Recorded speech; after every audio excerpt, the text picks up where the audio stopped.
Ayez une journée merveilleuse. Appréciez l'histoire, tout le monde.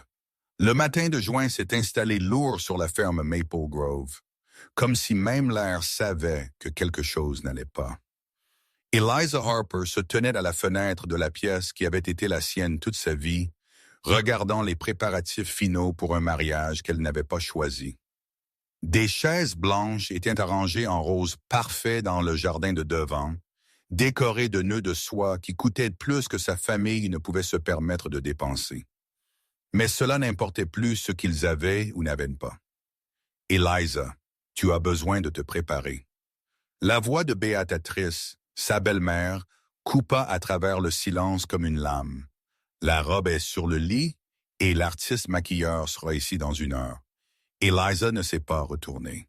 Ses doigts ont agrippé le rebord de la fenêtre jusqu'à ce que ses jointures deviennent blanches. « Je pourrais encore reculer, » murmura-t-elle, plus à elle-même qu'à Béatrice. « Reculer ?» Le rire amer a résonné à travers la pièce. « Chérie, il n'y a nulle part où courir. Les papiers ont déjà été signés. Les invités sont arrivés. Et ton père? » Béatrice s'est arrêtée délibérément. « Ton père ne peut plus se permettre de garder la ferme.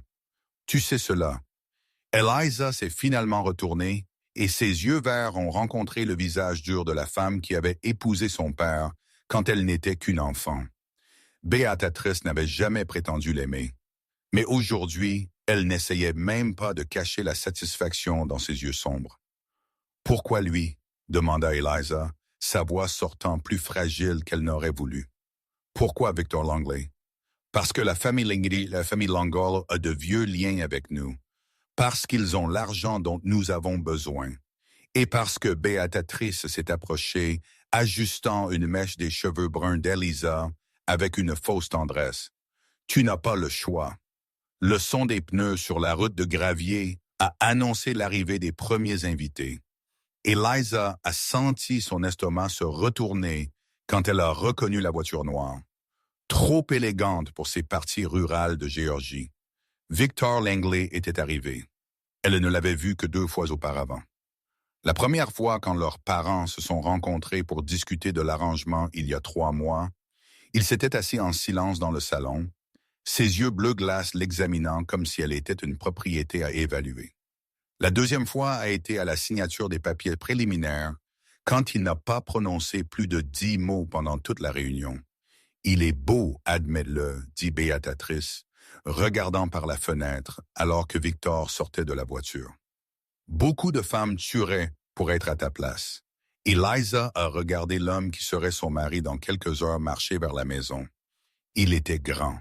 Ses larges épaules remplissaient parfaitement son costume sombre. Ses cheveux noirs étaient impeccablement coiffés.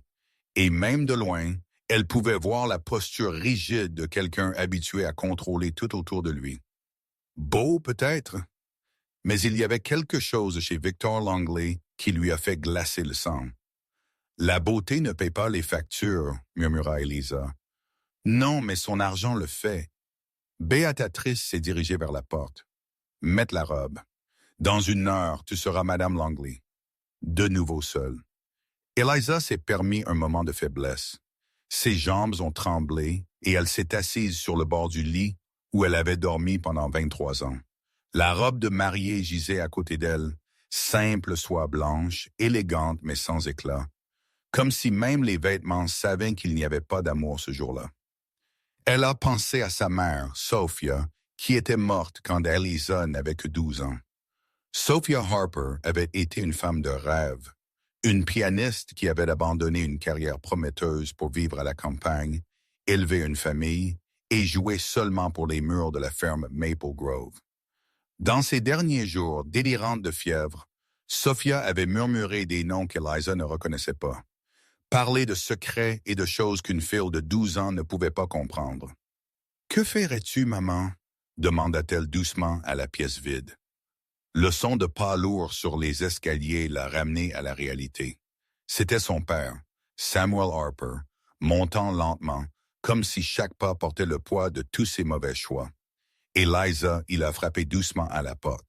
« Puis-je entrer? »« Entre, papa. » Samuel Harper était un homme qui avait été fort autrefois, Mais les années récentes avaient courbé ses épaules et sculpté de profondes lignes sur son visage. Quand il est entré dans la pièce, Eliza a vu quelque chose dans ses yeux qui l'a effrayé plus que tout ce que Béatrice avait dit. « Regret, ma petite fille, a-t-il commencé, sa voix hésitant. Je souhaite qu'il y ait un autre chemin. Mais il y en a un, papa. Nous pouvons vendre la ferme. Nous pouvons recommencer ailleurs. » Samuel a lentement secoué sa tête. « Ce n'est pas seulement la ferme, Elisa. Ce sont les dettes. Ce sont les prêts que j'ai pris. » Pensant que les choses iraient mieux si je ne fais pas cela, il s'est approché, prenant ses mains entre des siennes cailleuses du travail à la ferme. « Ils prendront tout. Et toi, tu ne mérites pas de payer pour mes erreurs, mais ce mariage me fait payer pour tes erreurs, papa. » Les mots sont sortis plus durs qu'Elisa n'avait voulu, et elle a vu son père reculer comme s'il avait été giflé. Pour un moment, le silence entre eux était si épais qu'elle pouvait entendre son propre cœur battre. « Victor Langley est un homme bon, » dit finalement Samuel, mais sa voix ne portait aucune conviction. « Il prendra soin de toi. Il te donnera des choses que je n'ai jamais pu. Et l'amour, papa, qui va me donner cela? » Samuel a fermé ses yeux et quand il les a rouverts, ils étaient humides. Parfois, l'amour vient après. Eliza, ta mère et moi, nous n'avons pas commencé amoureux, mais nous avons appris à nous aimer. Eliza savait que c'était un mensonge. Elle avait vu les lettres que Sophia a écrites à quelqu'un nommé Edward. Lettres qu'elle n'a jamais envoyées, mais gardées dans une boîte sous le lit. Elle avait senti la tristesse que sa mère portait comme un manteau invisible, spécialement dans ces dernières années. « Il ne me connaît même pas, papa. Et je ne le connais pas. Comment cela peut-il fonctionner comme ça? » « Peut-être que c'est mieux, » répondit Samuel, évitant ses yeux. Pas d'attente, pas de complications. Dehors, plus de voitures arrivaient. Eliza pouvait entendre des voix, des rires forcés. Le son de gens se préparant à témoigner un mensonge habillé en célébration. « J'ai besoin de me préparer, » dit-elle, se levant. Samuel a hésité à la porte comme s'il voulait dire quelque chose de plus, mais finalement il a juste murmuré « Ta mère serait fière de toi. » Avant de partir, Eliza était seule avec la robe de mariée et le poids d'un futur qu'elle n'avait pas choisi. Elle a marché vers le vieux miroir dans le coin de la pièce, le même miroir où sa mère se préparait chaque matin. Pour un moment, Eliza a juré qu'elle a vu la réflexion de Sophia à côté de la sienne, murmurant quelque chose qu'elle ne pouvait pas comprendre. Quand elle a mis la robe, Eliza s'est sentie comme si elle se préparait pour ses propres funérailles. La soie froide contre sa peau lui a donné des frissons, et les perles que Béatrice a insisté qu'elle porte semblaient peser plus que les bijoux ne devraient. Dehors, la musique a commencé à jouer. C'était un quatuor à cordes que Béatrice avait engagé, jouant une version mélancolique de la marche nuptiale. À travers la fenêtre, Eliza pouvait voir Victor Langley attendant à l'hôtel de fortune, mains jointes derrière son dos, son visage un masque de calme absolu. Il n'était pas nerveux, il n'était pas anxieux, il était juste présent comme si c'était une réunion d'affaires. Et peut-être que c'était exactement cela. Eliza a descendu les escaliers lentement, chaque pas la portant plus loin de la vie qu'elle connaissait et plus près d'un futur incertain. Samuel l'a attendue au bas des escaliers, offrant son bras avec un sourire triste. « Prête? » demanda-t-il. Eliza a regardé une dernière fois la maison qui avait été son monde pendant 23 ans. Les murs qui avaient entendu ses rires d'enfance, ses larmes d'adolescente, ses rêves murmurés dans l'obscurité. Dans quelques heures, elle aurait un autre nom de famille, une autre vie, une autre identité. « Non, » murmura-t-elle. Mais allons-y quand même. Quand les portes se sont ouvertes et qu'Eliza a commencé à marcher vers l'hôtel, elle a rencontré les yeux bleus de Victor Langley. Pour une fraction de seconde, elle a pensé qu'elle a vu quelque chose là. Surprise peut-être, ou même approbation. Mais quand elle a cligné des yeux, son expression était revenue à sa neutralité glaciale habituelle. Il n'y avait pas d'amour dans ses yeux, pas d'affection, juste de la résignation. Et quand le pasteur a demandé si elle prenait Victor comme son mari, Eliza a répondu « Oui, je le veux ». Avec une voix ferme, même sachant qu'elle mentait à Dieu, à tous les présents, et spécialement à elle-même. Mais ce qu'aucun d'eux ne savait était que ce mariage sans amour planterait les graines d'une passion si intense et interdite qu'elle les détruirait presque tous. La réception avait fini il y a 2 heures, mais Eliza pouvait encore entendre l'écho des conversations forcées et des faux sourires résonnant dans ses oreilles. Maintenant seule dans la chambre principale du manoir Langley, elle a regardé par la fenêtre panoramique, alors que les lumières de la ville s'étendaient comme des étoiles tombées dans l'obscurité. La maison était imposante, moderne, froide, tout l'opposé de la ferme Maple Grove, où elle avait grandi. La robe de mariée était soigneusement accrochée dans le placard comme un rappel fantomatique d'une journée qui semblait avoir duré une éternité. Eliza s'était changée en une chemise de nuit en soie blanche que Béatrice avait insisté qu'elle achète pour la nuit de noces. Elle avait dit avec un sourire qui n'atteignait pas ses yeux. Le son de pas dans le couloir l'a fait se raidir. Victor arrivait. La porte s'est ouverte lentement et il est entré sans faire de bruit. Il avait enlevé sa veste et sa cravate, mais portait toujours la chemise habillée blanche avec les premiers boutons défaits. Ses cheveux noirs étaient légèrement ébouriffés, comme s'il avait passé ses mains dedans plusieurs fois. « Je pensais que tu serais déjà endormi, dit-il, sa voix basse, presque un murmure. Je ne pouvais pas dormir. Eliza s'est tournée pour lui faire face, ses mains nerveuses jouant avec le tissu de la chemise de nuit. « Et toi, pourquoi as-tu pris si longtemps? » Victor a hésité et pour la première fois depuis qu'elle le connaissait, elle a vu une fissure dans son armure de calme. Je pensais à nous, à ce qui s'est passé aujourd'hui. Il s'est approché lentement comme si elle était un animal sauvage qui pourrait fuir à tout moment. Eliza, je sais que ce n'est pas ce que tu voulais. Elle a presque ri de l'ironie. Et est-ce que ce que tu voulais, Victor?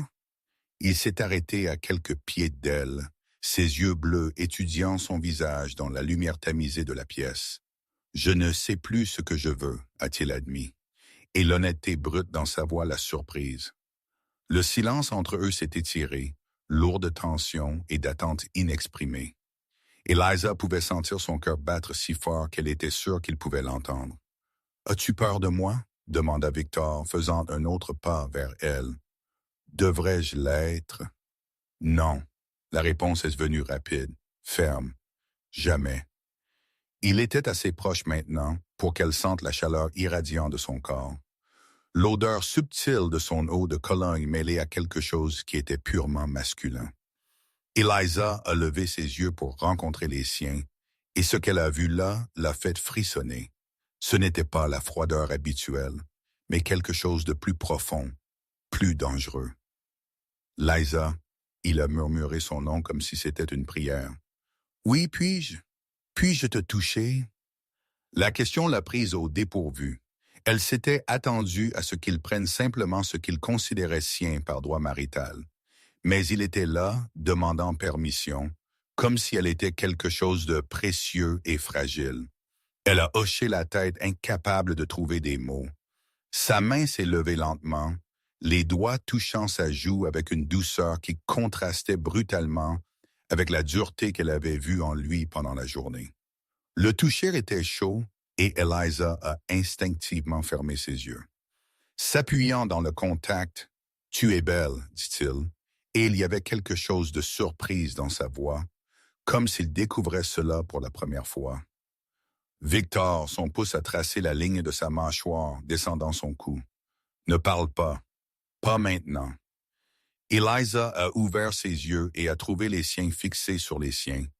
Une intensité brûlante brillant dans les profondeurs bleues. Quand il s'est penché pour l'embrasser, elle ne s'est pas retirée.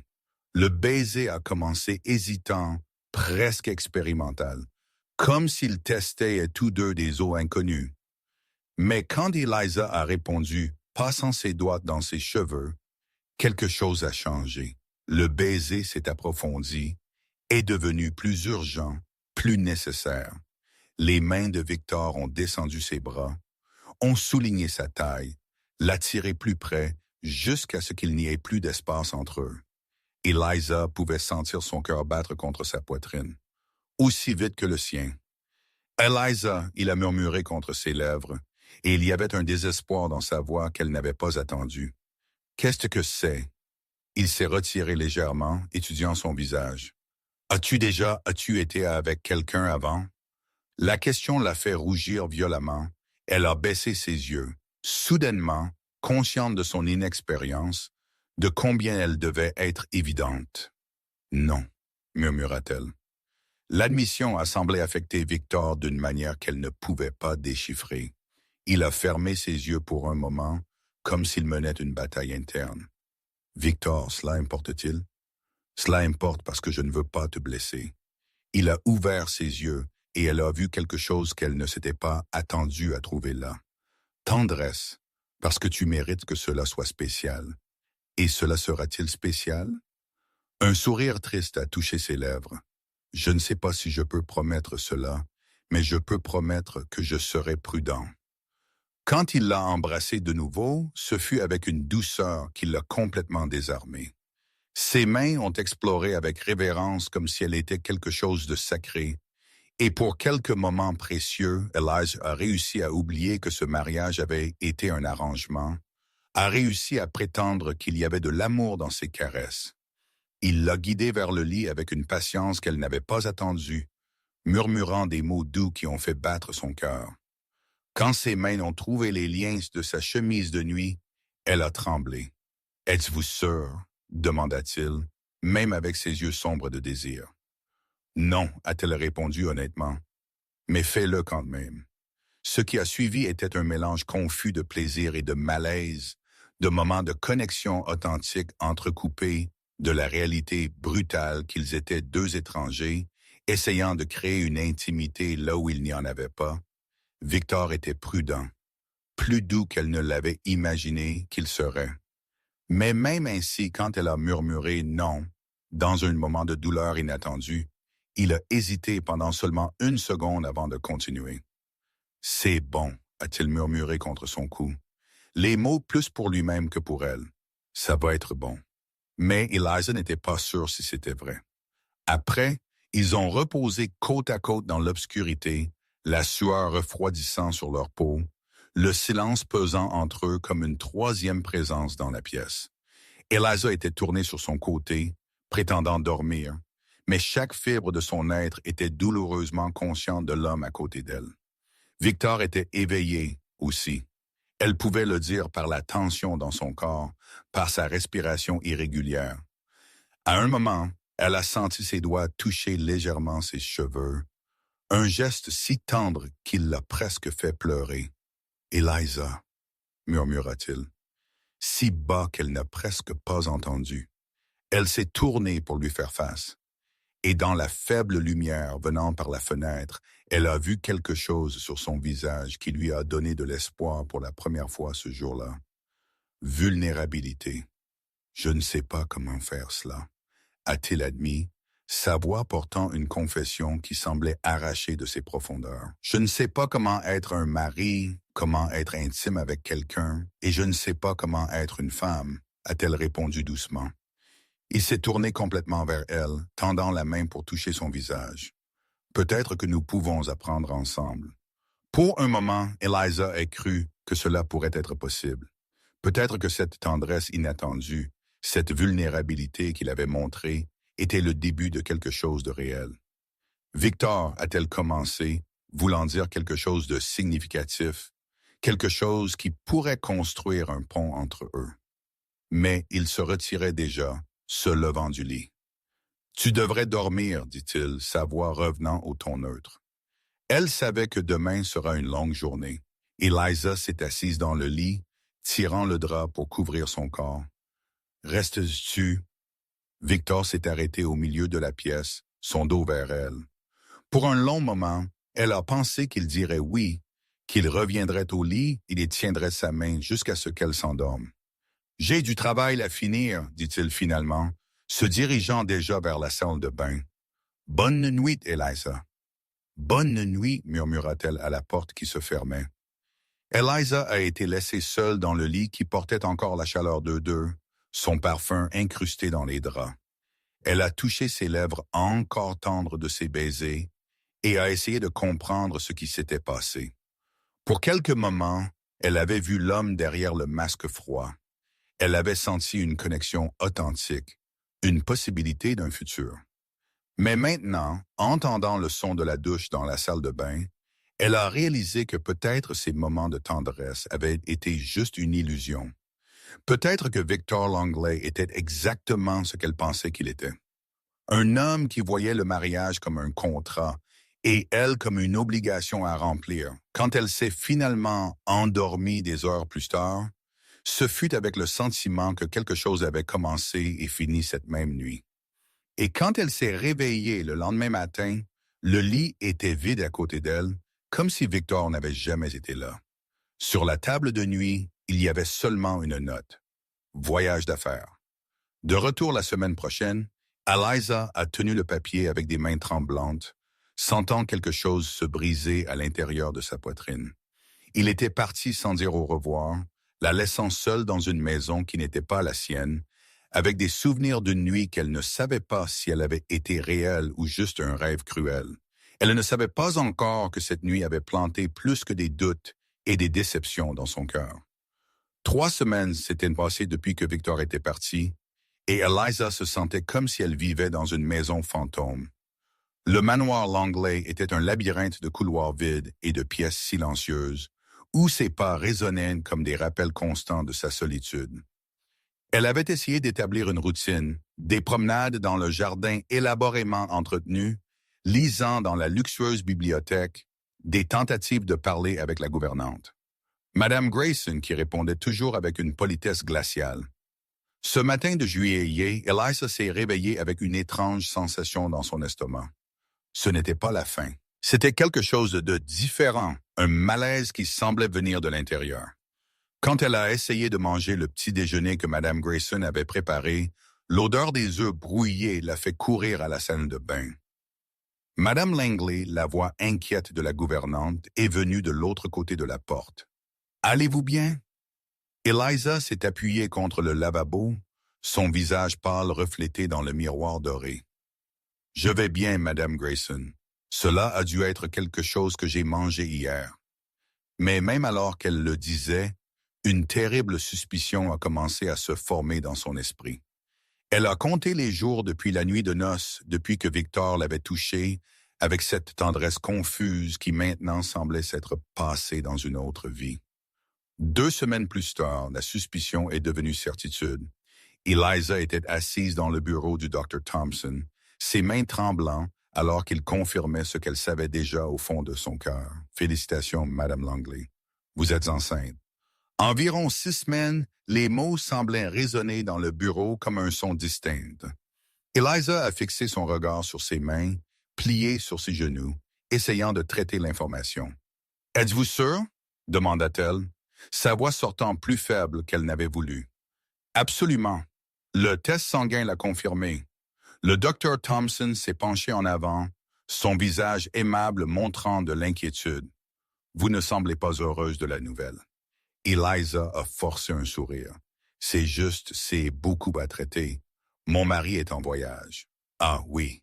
Affaire, j'imagine. » « Eh bien, quand il reviendra, je suis sûr qu'il sera très heureux. » Mais Eliza n'était pas si sûre.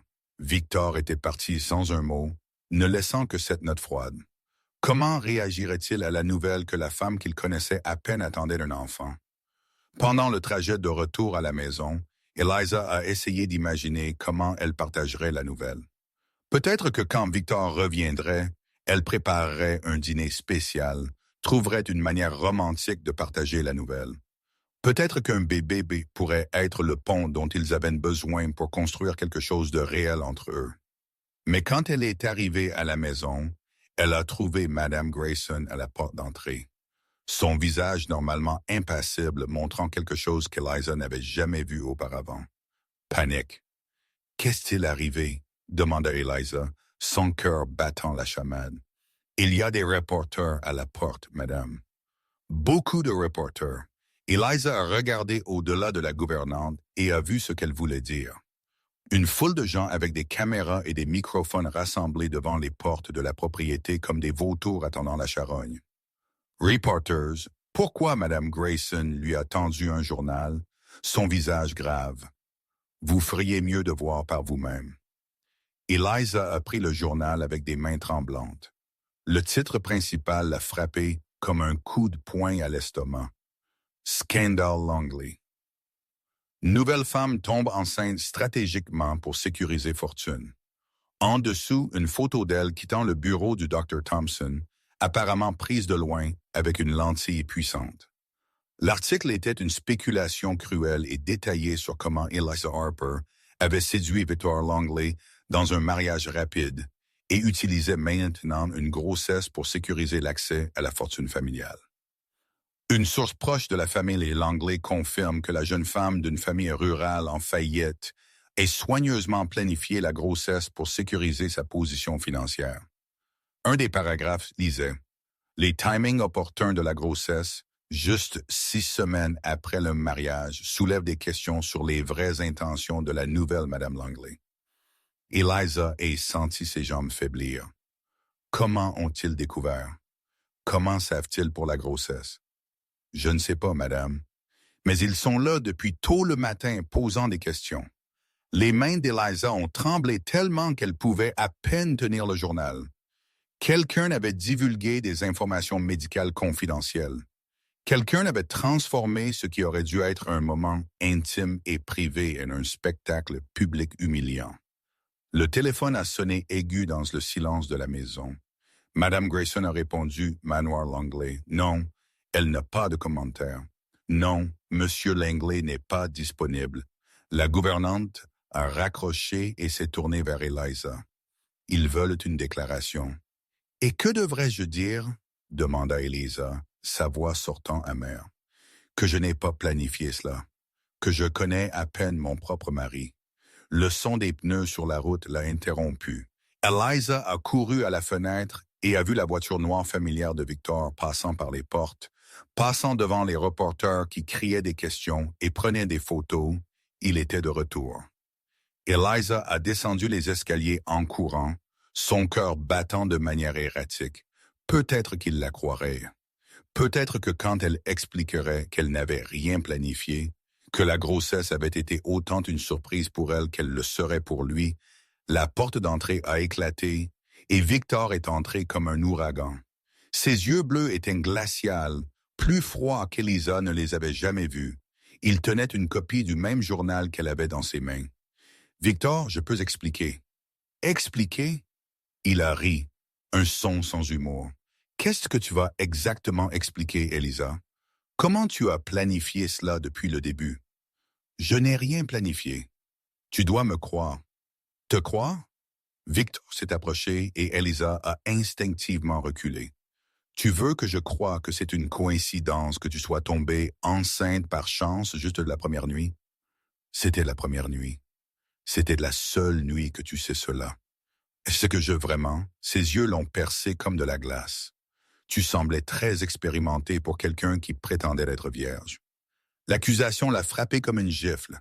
Eliza a senti des larmes brûler ses yeux. Comment peux-tu dire cela? Tu étais là. Tu sais, je sais que tu venais d'une famille en faillite. Je sais que tu avais désespérément besoin d'argent. Et je sais que maintenant, commodément, tu es enceinte et financièrement sécurisée pour le reste de ta vie. Victor, s'il te plaît. Eliza a tendu la main vers lui. Mais il s'est retiré comme si son toucher était empoisonné. Très bien calculé. Je dois admettre, m'épouser, me séduire la nuit de noces, tomber enceinte immédiatement. Maintenant, tu as accès à la fortune Langley pour toujours. Je ne t'ai pas séduit. Tu étais celui qui Eliza a arrêté de réaliser comment ces mots pourraient sonner. Victor, tu sais que ce n'était pas comme ça. Est-ce que j'ai? Il a jeté le journal sur la table basse, les pages se dispersant, parce que tout ce que je sais est que j'ai épousé une étrangère qui apparemment est beaucoup plus intelligente que je ne l'imaginais. Eliza a senti quelque chose se briser définitivement à l'intérieur d'elle. La douleur de la trahison, de la méfiance, était pire que toute douleur physique qu'elle avait jamais ressentie. « Crois-tu vraiment que je ferais cela ?» demanda-t-elle, sa voix sortant comme un murmure. « Que je planifierais de tomber enceinte par un homme qui me connaît à peine, qui est parti le lendemain sans un mot. » Quelque chose a clignoté dans les yeux de Victor. Peut-être le doute, peut-être le regret, mais cela n'a duré qu'une seconde avant que le masque froid ne reprenne sa place. « Je crois aux faits, et les faits sont que tu es enceinte.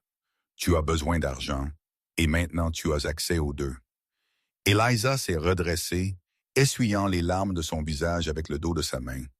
Quelque chose avait changé à l'intérieur d'elle. La douleur se transformait en colère, en détermination. « Tu veux des faits, Victor? Voici un fait. J'étais vierge, je peux prouver cela. Comment? Examens médicaux. Le docteur Thompson peut le confirmer. Il y a des preuves physiques qui prouvent que c'était ma première fois. » Pour la première fois depuis qu'il était arrivé, Victor a hésité. La certitude dans ses yeux a vacillé. « Et voici un autre fait, » continua Eliza, sa voix gagnant en force. « Je n'ai pas besoin de ton argent. » Pas comme ça. Pas être publiquement humilié, pas être accusé d'être une opportuniste. Eliza, non. Elle a levé sa main, l'interrompant. « Tu as choisi de croire des étrangers au lieu de croire la femme qui t'a épousée. Tu as choisi d'assumer le pire à mon sujet sans même me donner une chance d'expliquer. » Eliza s'est dirigée vers les escaliers, puis s'est arrêtée et s'est tournée pour lui faire face une dernière fois. « Tu veux savoir la vérité, Victor? J'étais heureuse de la grossesse. Pour un moment stupide, j'ai pensé que peut-être un bébé pourrait nous donner une chance de construire quelque chose de réel.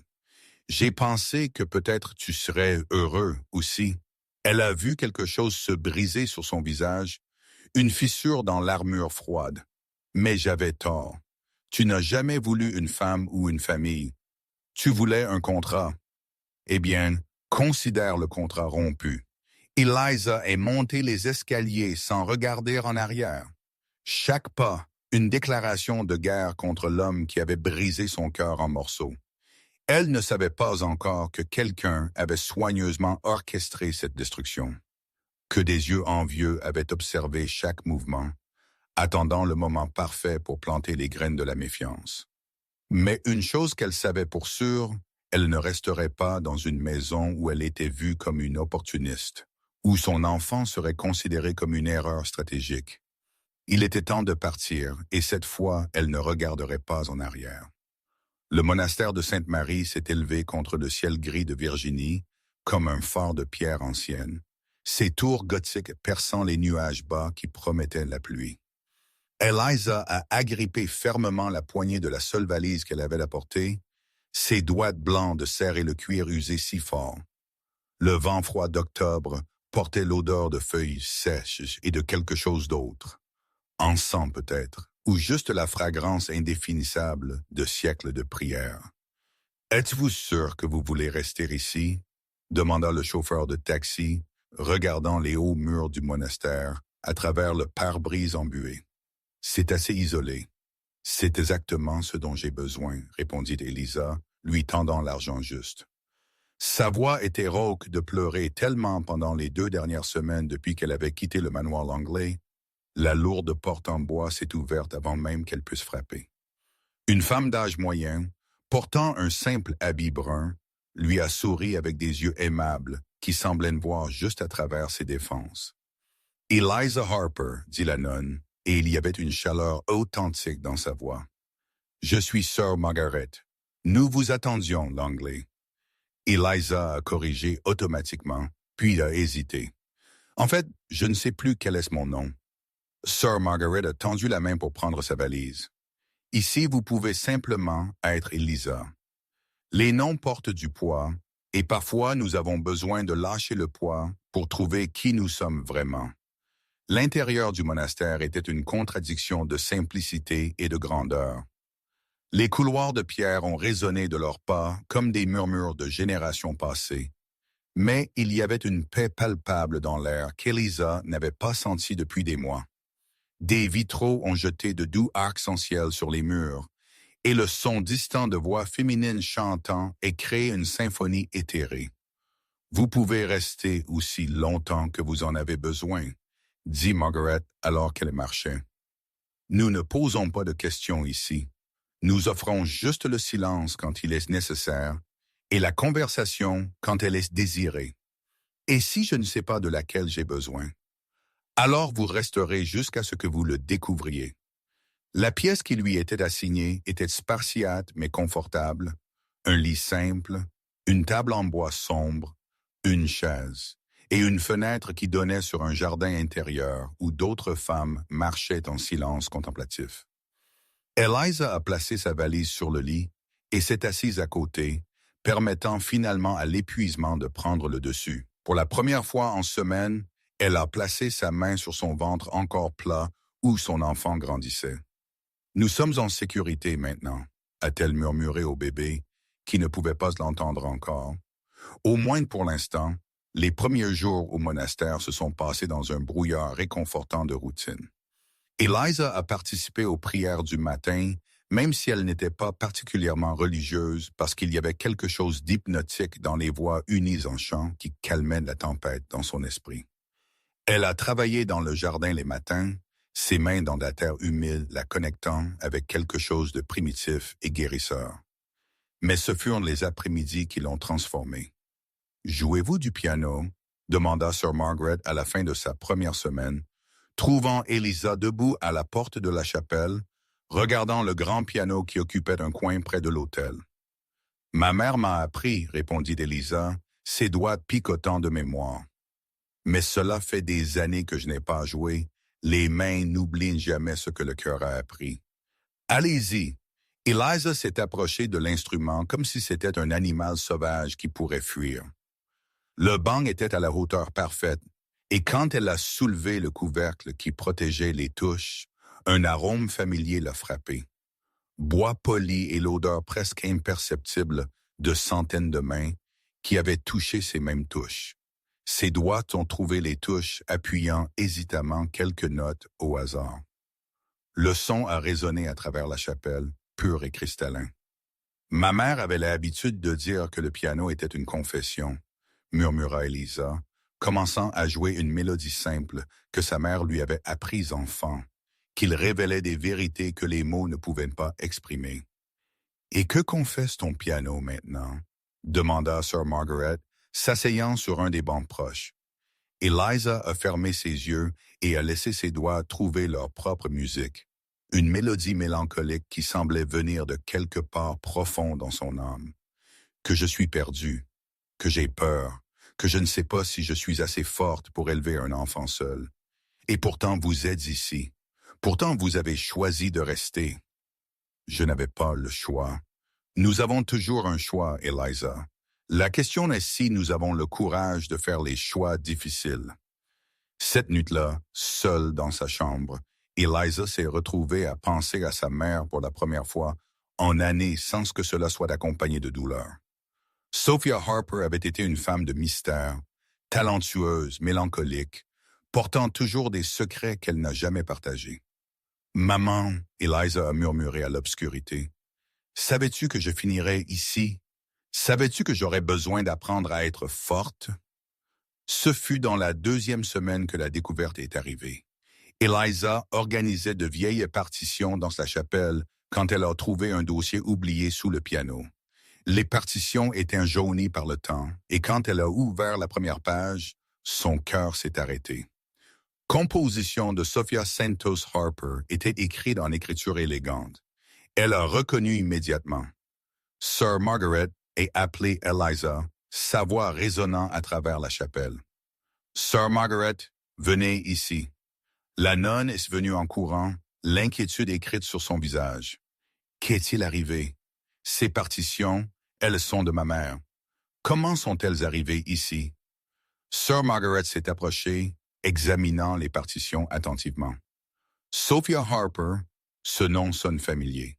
Elle a froncé les sourcils, cherchant dans sa mémoire.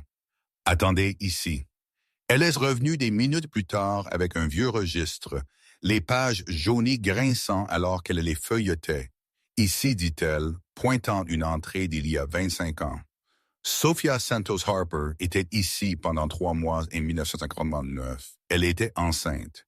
Et oh, ce qu'il dit ici qu'elle est venue chercher refuge pendant une crise personnelle, qu'elle a laissé ses compositions comme un don quand elle est partie. Sir Margaret a levé les yeux vers Eliza. « Êtes-vous née en 2000? » Née en mars 2000, Eliza a senti ses jambes faiblir. Elle était enceinte de moi quand elle était ici. Il semble que oui. Et il y a plus. Sir Margaret a tourné quelques pages. Elle a beaucoup parlé d'un homme nommé Edward. Elle a dit qu'elle l'aimait, mais qu'ils ne pouvaient pas être ensemble. Le nom a frappé Eliza comme la foudre. Edward. Elle avait entendu ce nom avant, murmuré dans le délire fiévreux de sa mère pendant ces derniers jours. Edward qui? Elle n'a jamais dit le nom de famille. Mais Sir Margaret a hésité. Il y avait quelque chose à propos de lui étant marié, à propos d'une famille puissante qui ne les accepterait jamais ensemble.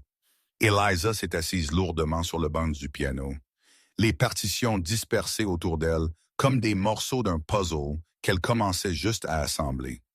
Elle s'enfuyait, murmura Eliza, juste comme moi. Parfois les filles répètent des chemins de leur mère, dit Sir Margaret doucement, mais cela ne signifie pas qu'elles doivent avoir le même destin. Cette nuit-là, Eliza est restée éveillée tard lisant les compositions de sa mère. Il y avait de la douleur dans ses notes, mais aussi de l'espoir. Et sur la dernière page écrite de la délicate écriture de Sophia, il y avait un message qui a fait battre le cœur d'Eliza. Pour ma fille, qui un jour comprendra que le vrai amour vaut tout sacrifice, puisse-t-elle être plus courageuse que je ne l'ai été? Puisse-t-elle se battre pour ce qui est légitimement sien? Révèle la vérité. Un jour elle saura aussi. C. Eliza a tenu la page avec des mains tremblantes. Sa mère avait laissé des indices, des messages codés sur un passé qu'Eliza n'avait jamais connu. Edward savait la vérité sur quoi? Quelle vérité était celle-ci que sa mère avait emportée dans sa tombe? Elle a placé ses mains sur son ventre, où son enfant grandissait, et a fait une promesse silencieuse. « Je vais découvrir, maman. Je vais découvrir quel secret tu as porté, et je vais m'assurer que mon enfant n'aura jamais à grandir sans connaître sa propre histoire. » Dehors, le vent a hurlé à travers les arbres anciens du monastère, portant des murmures de secrets enfouis et de vérités, attendant d'être découvertes. Eliza ne savait pas encore que sa recherche de réponses sur le passé de sa mère la ramènerait au futur qu'elle avait laissé derrière elle. Mais d'abord, elle avait besoin de devenir assez forte pour affronter toute vérité qu'elle trouverait. 3 semaines s'étaient passées depuis qu'Eliza avait trouvé les partitions de sa mère, et elle ne pouvait pas arrêter de penser au nom Edward. Chaque matin après les prières, elle s'asseyait au piano et jouait les compositions de Sophia, comme si les mélodies pouvaient révéler des secrets que les mots ne pouvaient pas exprimer. Il y avait quelque chose de familier dans ces harmonies, quelque chose qui a remué des souvenirs qu'elle ne savait pas qu'elle possédait. « Vous êtes différente », observa Sir Margaret ce matin de novembre. Trouvant Eliza dans le jardin, où elle passait habituellement ses après-midi, le froid était plus intense et Eliza a serré le châle de laine plus fort autour de ses épaules, protégeant instinctivement son ventre qui commençait à montrer les premiers signes de grossesse. Différent. Comment? Plus déterminé. Comme quelqu'un qui a trouvé un but, la nonne s'est assise à côté d'elle sur le banc de pierre, l'habit brun contrastant avec les feuilles dorées couvrant le sol. « Vous allez chercher des réponses sur votre mère, n'est-ce pas? » Eliza a hoché la tête, regardant un groupe de novices marchant silencieusement à travers le cloître. « J'ai besoin de savoir qui était Edward. J'ai besoin de comprendre pourquoi ma mère portait tant de secrets. Et si les réponses ne sont pas ce que vous attendez, alors au moins je connaîtrai la vérité. » Cet après-midi-là, Eliza était dans la bibliothèque du monastère, feuilletant de vieux journaux de Virginie et de Géorgie, cherchant toute mention du nom Edward qui pourrait se connecter avec sa mère quand elle a entendu des pas lourds dans des couloirs de pierre. C'étaient des pas masculins, étranges dans cet environnement majoritairement féminin. Sir Margaret, Y a-t-il quelqu'un nommé Eliza Harper ici? La voix masculine a résonné à travers les murs anciens, et Eliza a senti son sang geler. Elle a reconnu cette voix, profonde, autoritaire, mais différente de la froideur de Victor. Celle-ci avait une qualité plus sinistre. Puis-je demander qui veut savoir? Est venue la réponse polie mais ferme de Sir Margaret. Je suis Leonard Langley, le frère de Victor Langley. Il s'agit d'une affaire familiale urgente. Eliza a rapidement fermé les livres, son cœur battant la chamade. Leonard Langley. Elle avait entendu Victor mentionner son demi-frère quelquefois, toujours sur un ton neutre qui ne révélait pas grand-chose sur leur relation. Un moment, s'il vous plaît, dit Sir Margaret. Des minutes plus tard, la nonne est apparue dans la bibliothèque, son visage inquiet. Il y a un homme qui vous demande. Dit qu'il est votre beau-frère, j'ai entendu. Eliza s'est levée, lissant la simple robe qu'elle portait. Que veut-il? N'a pas dit, mais Sir Margaret a hésité. Il y a quelque chose chez lui que je n'aime pas. Peut-être devriez-vous rester ici. Je peux dire que vous n'êtes pas là. Eliza a considéré la suggestion, mais sa curiosité était plus forte que la prudence. Non, je veux savoir ce qu'il a à dire, mais pouvez-vous rester présente? Bien sûr. Leonard Langley attendait dans le petit salon où le monastère recevait les visiteurs. Quand Eliza est entrée, il s'est levé et elle a pu l'étudier pour la première fois. Il était plus petit que Victor, avec des cheveux bruns et des yeux sombres qui semblaient calculer chaque mouvement. Il y avait une ressemblance superficielle entre les frères. Mais là où Victor avait une présence imposante, Léonard émanait quelque chose qui a fait qu'Eliza se sente mal à l'aise. « Eliza, dit-il, tendant sa main avec un sourire qui n'atteignait pas ses yeux. Finalement, nous nous rencontrons en personne. Leonard Langley. Monsieur Langley. » Asa lui a brièvement serré la main, remarquant comment ses doigts étaient froids et humides. « Qu'est-ce qui vous amène ici? » Préoccupation familiale, bien sûr. Léonard s'est assis sans être invité, croisant ses jambes avec une aisance calculée. Quand nous avons appris que vous aviez quitté Victor, nous étions tous très inquiets. Tous ma mère, Evelyn, et moi, Victor aussi. Il est dévasté naturellement. Eliza a douté de cela, mais a gardé son expression neutre. Et nous avons pensé que peut-être il y avait eu un malentendu. Ces histoires dans la presse. Léonard a secoué sa tête avec une fausse sympathie. Très malheureux, très injuste pour vous. Vous pensez cela? Bien sûr. Une jeune femme innocente d'une famille traditionnelle étant accusée de, chose terrible. Léonard s'est penché en avant, ses yeux sombres fixés sur les siens. En fait, je suis venu ici pour offrir une solution. Sir Margaret, qui était assise discrètement dans le coin du salon, a bougé légèrement, et Eliza a remarqué qu'elle était aussi mal à l'aise avec la présence de Léonard. Quel genre de solution? Eh bien, la question est compliquée par votre condition actuelle. Les yeux de Léonard sont tombés sur le ventre d'Eliza, et elle a instinctivement tiré le châle pour se couvrir. Un enfant rend tout plus complexe. Plus complexe comment? Léonard a soupiré dramatiquement. Eliza, puis-je être franc avec vous, s'il vous plaît? La famille Langley a une réputation à maintenir, des affaires à protéger et la présence d'un enfant, spécialement un enfant dont la paternité a été publiquement questionnée. Il a laissé la phrase en suspens. Eliza a senti la colère monter comme une vague chaude. La paternité n'était pas questionnée. Je sais exactement qui est le père. Bien sûr, bien sûr.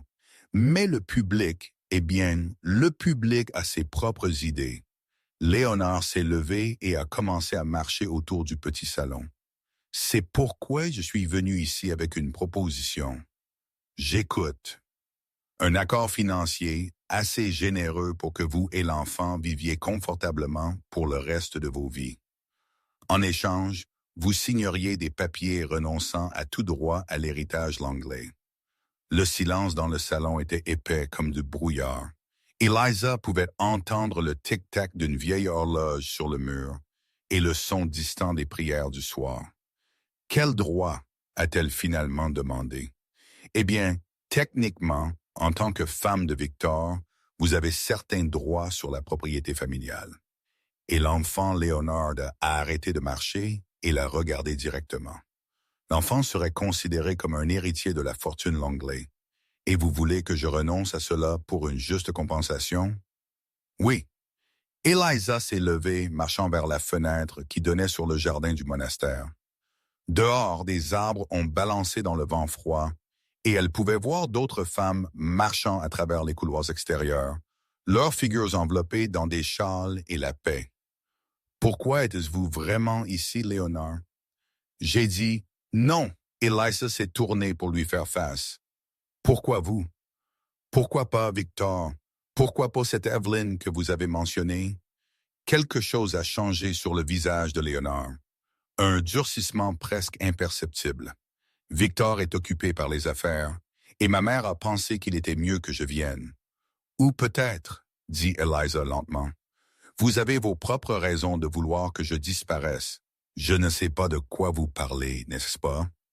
Eliza a fait un pas vers lui. Vous ne sauriez rien sur comment cette information sur ma grossesse est arrivée aux journaux, n'est-ce pas?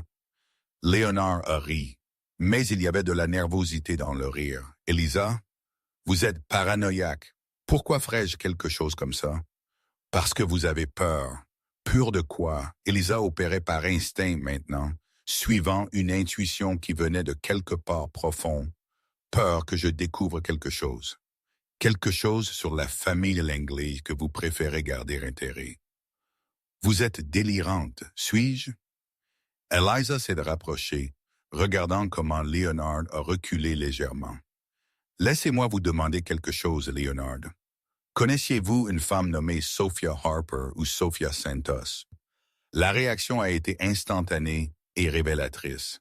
Le visage de Leonard a pâli et ses yeux se sont élargis pour une fraction de seconde avant qu'il ne se compose. Jamais entendu ce nom, mais c'était trop tard. Eliza avait vu la vérité clignoter dans ses yeux. « Menteur », murmura-t-elle. Léonard s'est rapidement dirigé vers la porte. « Vous faites une erreur, Eliza. Une très grande erreur. » Quel genre d'erreur? Il s'est arrêté à la porte, se tournant vers elle une dernière fois. Quand il a parlé, sa voix avait perdu toute prétention de cordialité. Le genre d'erreur qui peut être dangereux pour vous et pour l'enfant. Ses yeux fixés sur son ventre de nouveau. De mauvaises choses arrivent aux gens qui posent trop de questions sur la famille Langley. Demandez à votre mère. Oh, attendez, vous ne pouvez pas, n'est-ce pas? La menace implicite dans la dernière phrase a fait geler le sang d'Eliza, mais avant qu'elle ne puisse répondre, Léonard était parti, ne laissant que l'écho de ses pas et l'odeur de cologne chère et écœurante. Sir Margaret s'est rapidement approchée. « Eliza, allez-vous bien? Vous êtes pâle. » Il connaissait ma mère. Eliza murmura, regardant toujours la porte où Léonard était parti. « Et il y a quelque chose qu'il ne veut pas que je découvre. Que ferez-vous? » Eliza a placé ses mains sur son ventre, sentant pour la première fois les doux mouvements de son enfant. Dehors, les cloches du monastère ont commencé à sonner, appelant aux prières du soir. Je vais découvrir la vérité sur ma mère, sur Edward, et sur pourquoi Leonard Langley est si désespéré de me garder loin de la famille. Elle s'est tournée vers Sir Margaret, ses yeux verts flamboyants d'une détermination qui n'avait pas été là avant, même si cela signifie retourner à l'endroit d'où j'ai fui. Mais elle ne savait pas encore que la vérité qu'elle était sur le point de découvrir changerait tout ce qu'elle pensait savoir sur elle-même, sur sa famille et sur l'homme qu'elle avait laissé derrière elle. La visite de Léonard avait planté des graines de trouble qui ont poussé comme des mauvaises herbes dans l'esprit d'Eliza. 2 semaines s'étaient passées depuis cette rencontre troublante, et elle ne pouvait pas oublier le changement dans ses yeux quand elle a mentionné le nom de sa mère. Il y avait de la reconnaissance là, de la peur peut-être, et quelque chose de plus sombre, de la culpabilité. Eliza était dans la bibliothèque du monastère de nouveau, entourée de piles de vieux journaux et de registres que Sir Margaret avait obtenus des archives locales. Ses doigts ont tracé des noms dans des listes de nécrologie, cherchant toute connexion entre Sophia Santos et la famille Langley.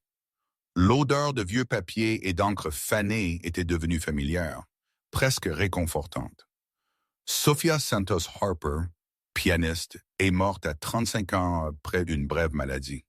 Elle a lu à voix haute, trouvant la nécrologie de sa mère pour la 10e fois, survécue par son mari Samuel Harper et sa fille Eliza, 12 ans. Brève maladie. Eliza avait toujours su qu'il y avait quelque chose d'étrange à propos de la mort soudaine de sa mère. Sophia avait été saine, pleine de vie, et puis en quelques semaines, elle s'était flétrie comme une fleur coupée. Le son de pas pressés dans le couloir l'a fait lever les yeux. Sir Margaret est apparue à la porte tenant une enveloppe blanche. « Ceci est venu pour vous, dit la nonne, tendant l'enveloppe avec une expression inquiète. Il a été livré par un messager. » Eliza a pris l'enveloppe, remarquant qu'il n'y avait pas d'adresse de retour, juste son nom écrit en lettres capitales soignées. Quand elle l'a ouverte, elle a trouvé une seule feuillette de papier et une petite clé dorée. Si vous voulez des réponses sur votre mère, trouvez la boîte 247 à la First National Bank à Atlanta. La vérité atteint un ami. Eliza a tenu la clé dorée à la lumière. Elle était petite, vieille, avec des numéros gravés qui correspondaient aux numéros mentionnés dans la lettre. « Qui aurait pu envoyer cela ?» murmura-t-elle. « Quelqu'un qui vous connaît, quelqu'un qui connaissait votre mère. » Sir Margaret a cherché à côté d'elle. La question est si vous pouvez faire confiance à cette personne. Eliza a mis la clé dans la poche de sa robe, sentant le métal froid contre ses doigts. Il n'y a qu'une seule façon de le découvrir. 2 heures plus tard, elle était à la banque à Atlanta, son cœur battant vite alors qu'elle suivait un employé au coffre-fort. La clé dorée a tremblé dans sa main alors qu'elle l'a insérée dans la serrure de la boîte 247. « Êtes-vous sûr que c'est votre clé, madame ?» demanda l'employé, remarquant sa nervosité. « Je le suis, » Eliza a menti, tournant la clé jusqu'à ce qu'elle entende le doux clic de la serrure s'ouvrant. Seule dans la petite pièce privée, Eliza a ouvert la boîte avec des mains tremblantes. À l'intérieur, il y avait un dossier en cuir brun, quelques bijoux qu'elle a reconnus comme ayant appartenu à sa mère, et une épaisse enveloppe scellée avec son nom. Elle a ouvert l'enveloppe d'abord. L'écriture était celle de sa mère, mais plus tremblante, comme si elle avait été écrite à la hâte ou dans la douleur. « Ma chère Eliza, si tu lis ce que c'est, cela signifie que tu as découvert ce que j'ai toujours craint que tu découvres. Edward Langley. Oui, Langley est ton père biologique. Samuel Harper est un homme bon qui a accepté de t'élever comme sa propre fille. Mais tu mérites de connaître la vérité sur tes origines. Edward et moi nous aimions profondément. Mais il était marié à Evelyn, une femme cruelle qui aurait détruit nos vies si elle connaissait la vérité. Quand j'ai découvert que j'étais enceinte, Edward voulait tout quitter pour être avec nous. Mais je ne pouvais pas le permettre. Je ne pouvais pas détruire sa famille, même si cela signifiait sacrifier notre bonheur. Il a laissé un testament secret te reconnaissant comme sa fille et assurant d'un héritage. Evelyn ne sait pas cela, ni Léonard, son fils d'un mariage précédent. S'il découvre, tu seras en danger. Sois prudente, ma fille. Il y a des secrets dans la famille Langley qui ont coûté des vies. Avec tout mon amour, Sophia. Eliza a dû s'appuyer contre la chaise, le papier tremblant dans ses mains. Edward Langley, le père de Victor, son père biologique. Cela signifiait « Oh Dieu », murmura-t-elle, la réalisation la frappant comme la foudre. Victor est mon demi-frère. Le dossier en cuir contenait des documents légaux, des certificats, des tests ADN secrètement menés et une copie du testament d'Edward Langley. Eliza a lu rapidement, ses yeux s'écarquillant à chaque ligne. Je laisse à Eliza Santos Harper, ma fille, reconnue par test de paternité attachée. 30% des actions de Langley Enterprises et la propriété connue sous le nom de Maple Grove Farm. Eliza a arrêté de lire, sa tête tournant. Maple Grove, la ferme où elle avait grandi. Edward avait secrètement acheté la propriété et l'avait laissée au mari de Sophia à gérer, assurant qu'Eliza grandisse dans un foyer stable. Il n'y avait plus, Photo d'Edward et Sophia ensemble, souriant, clairement amoureux. Un certificat de naissance alternatif avec le nom d'Edward comme père. Et au fond du dossier, un enregistrement sur une vieille microcassette. Eliza a pris le petit enregistreur qui était dans la boîte et a inséré la cassette avec des doigts tremblants. La voix de sa mère a rempli la petite pièce, plus faible que dans ses souvenirs. Mais, sans équivoque, Sophia, Eliza, si tu entends ceci, c'est parce que quelque chose m'est arrivé. J'ai besoin que tu saches qu'Edward n'avait pas le choix. Evelyn a découvert pour nous, pour toi. Elle m'a menacé, a dit qu'elle te tuerait si je ne sortais pas de la vie d'Edward pour toujours. Eliza a tenu l'enregistreur plus près, les larmes brouillant sa vision. J'ai accepté, mais Edward a fait le testament secret. Il voulait s'assurer que tu serais prise en charge. Evelyn ne sait pas pour le testament, mais elle soupçonne si quelque chose m'arrive, Eliza. Ce n'était pas un accident. Evelyn est capable de l'enregistrement coupé brusquement, ne laissant qu'un bourdonnement statique. Eliza a rembobiné et a écouté de nouveau, chaque mot se gravant dans sa mémoire comme du fer rouge. Sa mère avait été menacée, possiblement assassinée, et elle, Eliza, était mariée à son propre demi-frère. Le téléphone du coffre-fort a sonné, la surprenant. C'était l'employé de la banque. « Madame Harper, il y a quelqu'un ici qui vous demande, dit que c'est urgent. »« Qui est-ce? »« Un monsieur Leonard Langley. » Le sang d'Eliza s'est glacé. Comment Léonard avait-il découvert où elle était? « Dites-lui que je ne suis pas ici, murmura-t-elle rapidement. Dites-lui que vous ne m'avez jamais vu. Mais madame, s'il vous plaît, c'est une question de vie ou de mort. Eliza a rapidement remis tous les documents dans le dossier, son esprit s'emballant. Léonard devait avoir quelqu'un qui la suivait. Ou peut-être que l'ami qui avait envoyé la clé était un piège. Elle a attendu 30 minutes avant de partir, utilisant une sortie latérale que l'employé lui a montrée. Pendant tout le trajet de retour au monastère, elle a vérifié les rétroviseurs, cherchant des voitures qui pourraient la suivre. De retour dans sa chambre au monastère, Eliza a étalé les documents sur le petit lit. La vérité était là en noir et blanc, mais c'était une vérité qui changeait tout. Si elle était la fille d'Edward Langley, alors Victor était son demi-frère. Le mariage était incestueux, même si aucun d'eux ne le savait. Et le bébé Eliza a placé ses mains sur son ventre où son enfant grandissait, l'enfant de demi-frère et sœur. Quelles complications génétiques cela pourrait-il causer? Mais il y avait quelque chose de plus troublant. Si Léonard découvrait le testament sur sa véritable filiation, il ferait n'importe quoi pour l'empêcher de réclamer l'héritage, y compris le son du gravier sur la route a interrompu ses pensées. Eliza a couru à la fenêtre et a vu une voiture noire familière se garer à l'entrée du monastère. Léonard l'avait trouvée. Elle a rapidement caché les documents sous le matelas et a couru en bas des escaliers. Léonard était de nouveau dans le salon, mais cette fois il y avait quelque chose de différent chez lui. Une urgence, une énergie dangereuse. Eliza, dit-il quand elle est entrée, ne se levant pas cette fois. Quelle coïncidence de vous trouver ici de nouveau. Que voulez-vous, Léonard? Vous êtes allé à Atlanta aujourd'hui à la banque. Ce n'était pas une question. Eliza a gardé son expression neutre, même avec son cœur s'emballant. Je ne sais pas de quoi vous parlez. Ne me mens pas. Léonard s'est levé, s'approchant d'elle. Vous avez trouvé son coffre-fort, n'est-ce que pas? Trouvé les documents d'Edward. Quels documents? Léonard a ri. Un son sans humour. Les documents qui prouvent que vous êtes la fille bâtarde de mon beau-père. Les documents qui vous donnent des droits à un héritage qui devrait être le mien. L'aveu brut l'a trahi. Eliza a fait un pas en arrière. Vous saviez depuis le début. Vous saviez qui j'étais. Bien sûr, je savais.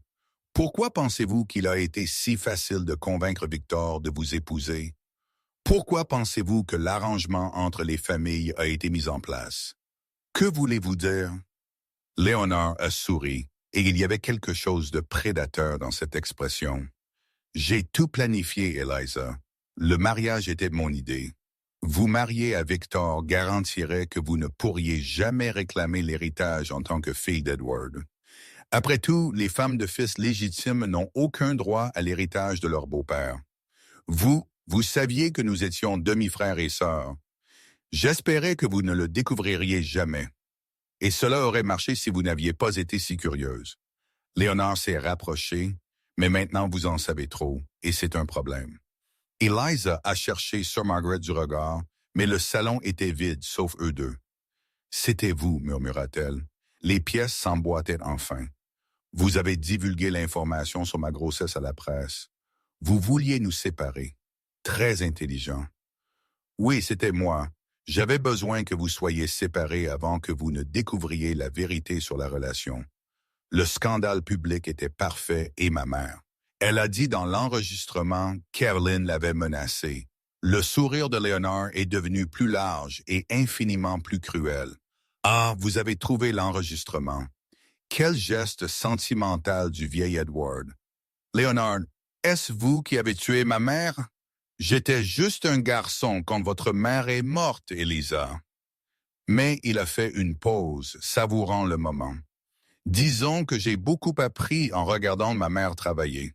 La confirmation l'a frappé comme un coup de poing. Evelyn avait assassiné Sophia et Léonard avait appris d'elle.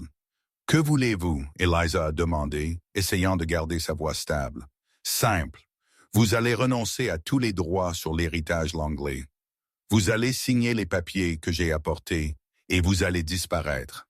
Il a mis sa main dans la poche de son manteau. Pour toujours. Et si je refuse? Léonard a sorti sa main de sa poche, révélant une petite seringue. Alors vous aurez le même destin que votre mère. Et malheureusement, des accidents arrivent aux femmes enceintes tout le temps. Eliza a senti une peur froide courir dans ses veines, mais avec cela était venu quelque chose de plus fort.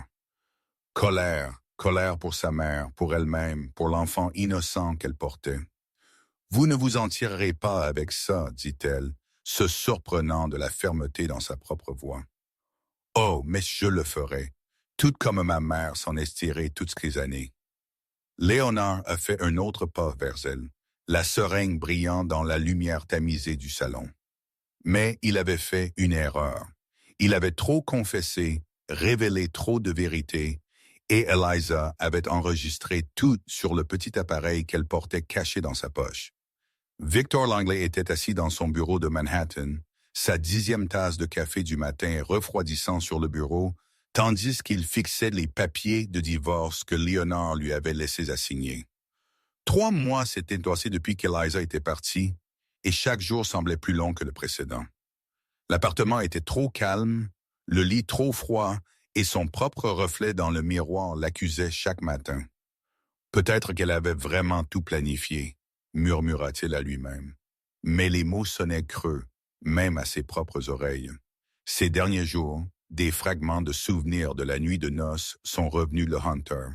La surprise authentique dans les yeux d'Eliza, la façon dont elle avait murmuré « Non », avec une innocence qu'il reconnaissait maintenant comme de la peur, pas de la manipulation.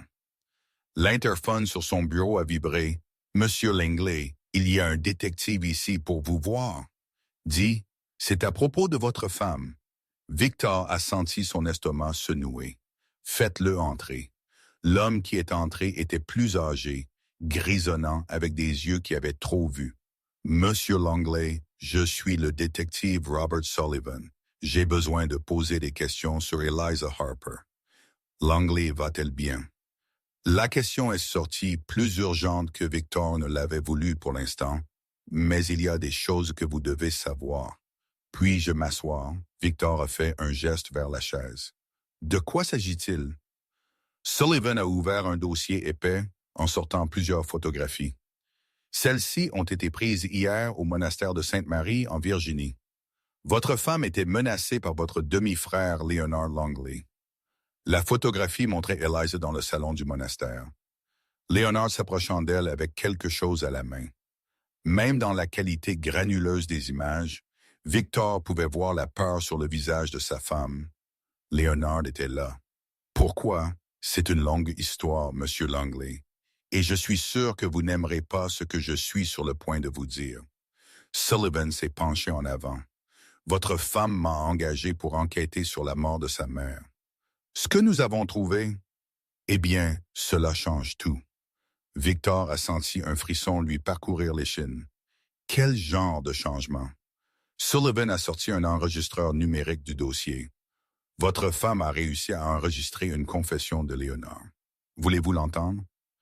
Avec des doigts tremblants, Victor a appuyé sur lecture. La voix de Léonard est remplie le bureau, froide et calculatrice, confessant la fuite à la presse. Sur le plan pour séparer Victor et Elisa, surgit tout planifié. Eliza, le mariage était mon idée. Vous mariez à Victor. Victor a mis l'enregistrement en pause, son visage perdant toute couleur. La fille d'Edward, celle de mon père. Continuez à écouter, dit Sullivan doucement. L'enregistrement a continué, révélant le testament secret, la vérité sur la filiation d'Eliza. Les menaces d'Evelyn envers Sophia des années auparavant. Quand il est arrivé à la partie où Léonard a admis avoir appris des techniques d'assassinat de sa mère, Victor a éteint l'appareil avec force. Cela ne peut pas être vrai. J'ai peur que oui. Nous avons mené notre propre enquête après que votre femme nous a contactés. Le testament est réel. Les tests ADN qu'Edward a secrètement menés sont authentiques. Eliza Harper est la fille biologique de votre père. Victor s'est levé brusquement, marchant vers la fenêtre panoramique donnant sur la ville. Dehors, la vie continuait normalement. Des gens marchant sur les trottoirs, des voitures passant. Mais à l'intérieur de ce bureau, son monde s'effondrait.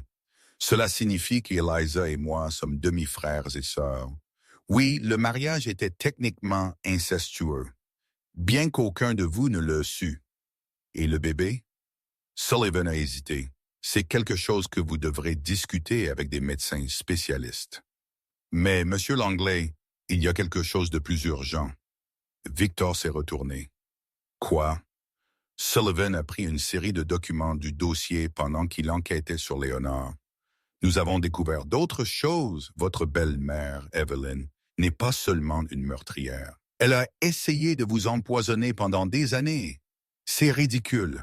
Vous vous souvenez de cette grippe qui a duré des semaines quand vous aviez 25 ans? Ou cette intoxication alimentaire qui a failli vous tuer à 30 ans? Victor s'est souvenu. 2 épisodes mystérieux où il était tombé gravement malade sans explication médicale. Nous avons trouvé des preuves qu'Evelyn administrait de petites doses de poison dans votre nourriture.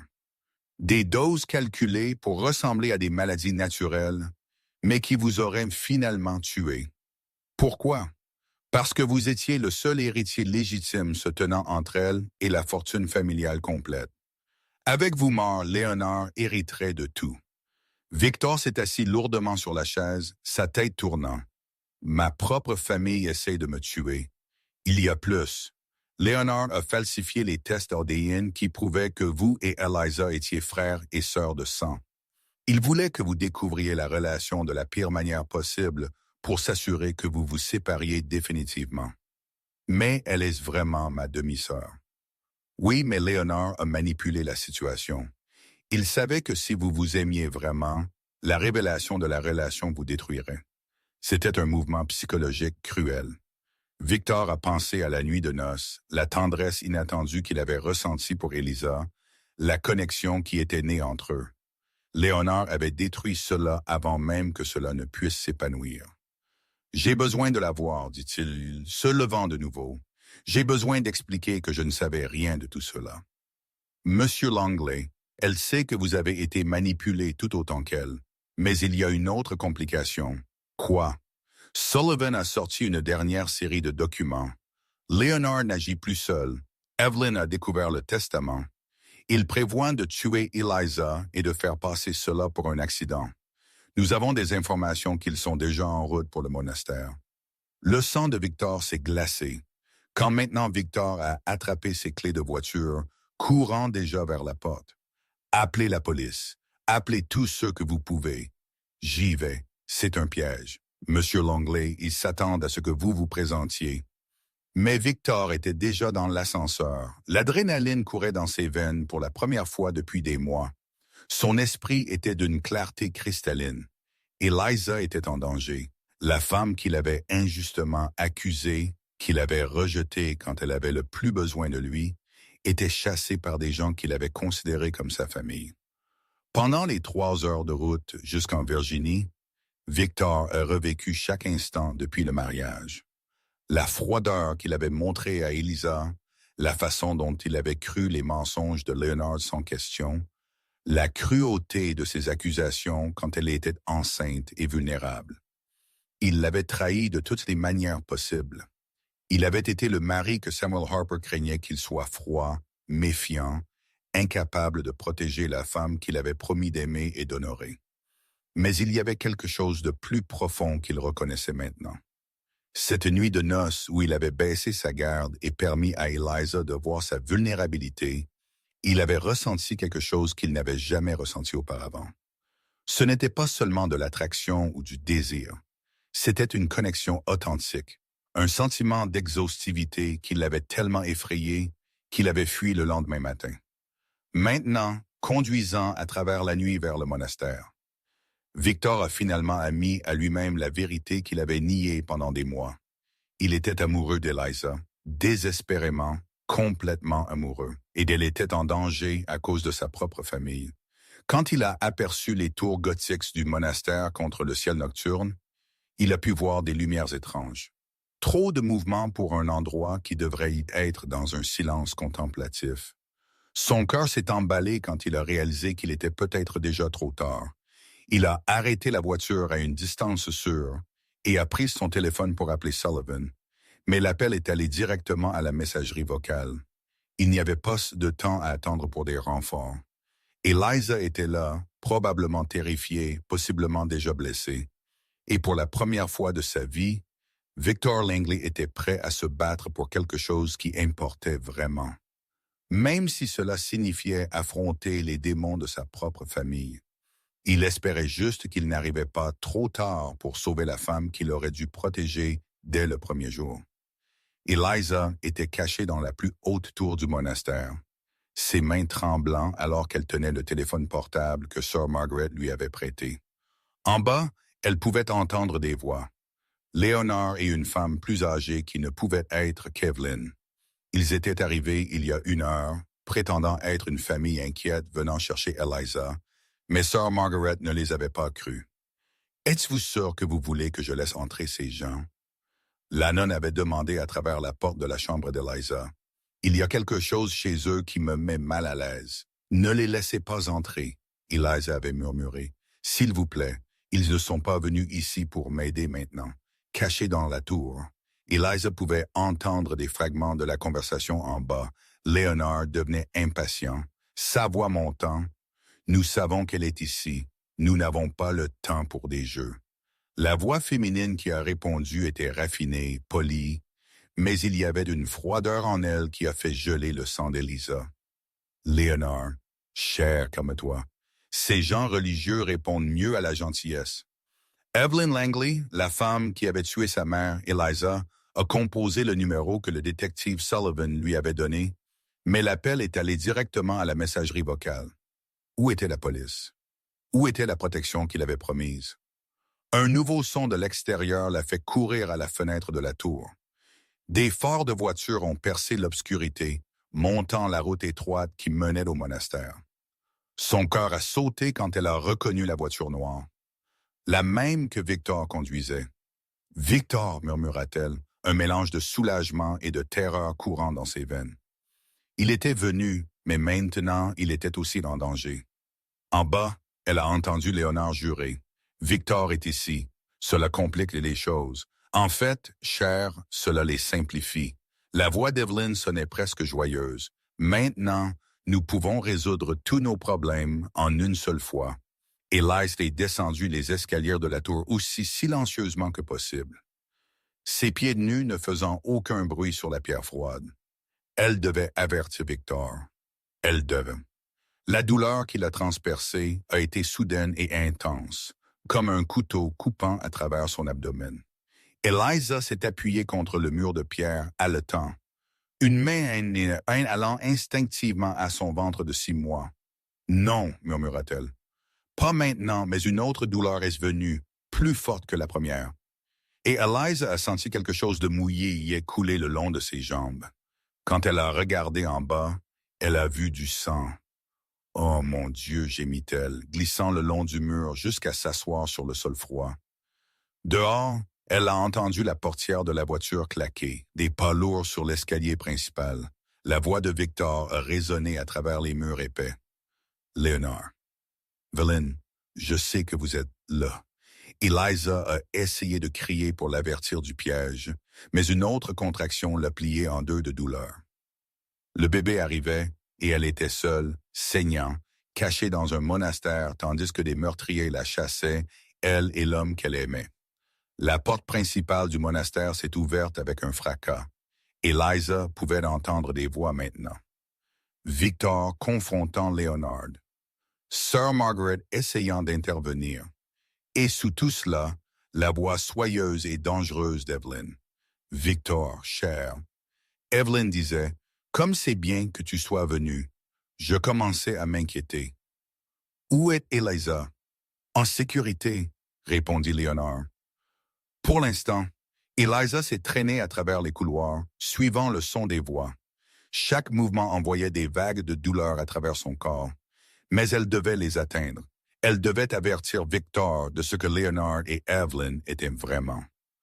Quand elle a atteint le haut de l'escalier principal, elle a pu voir l'atrium en bas.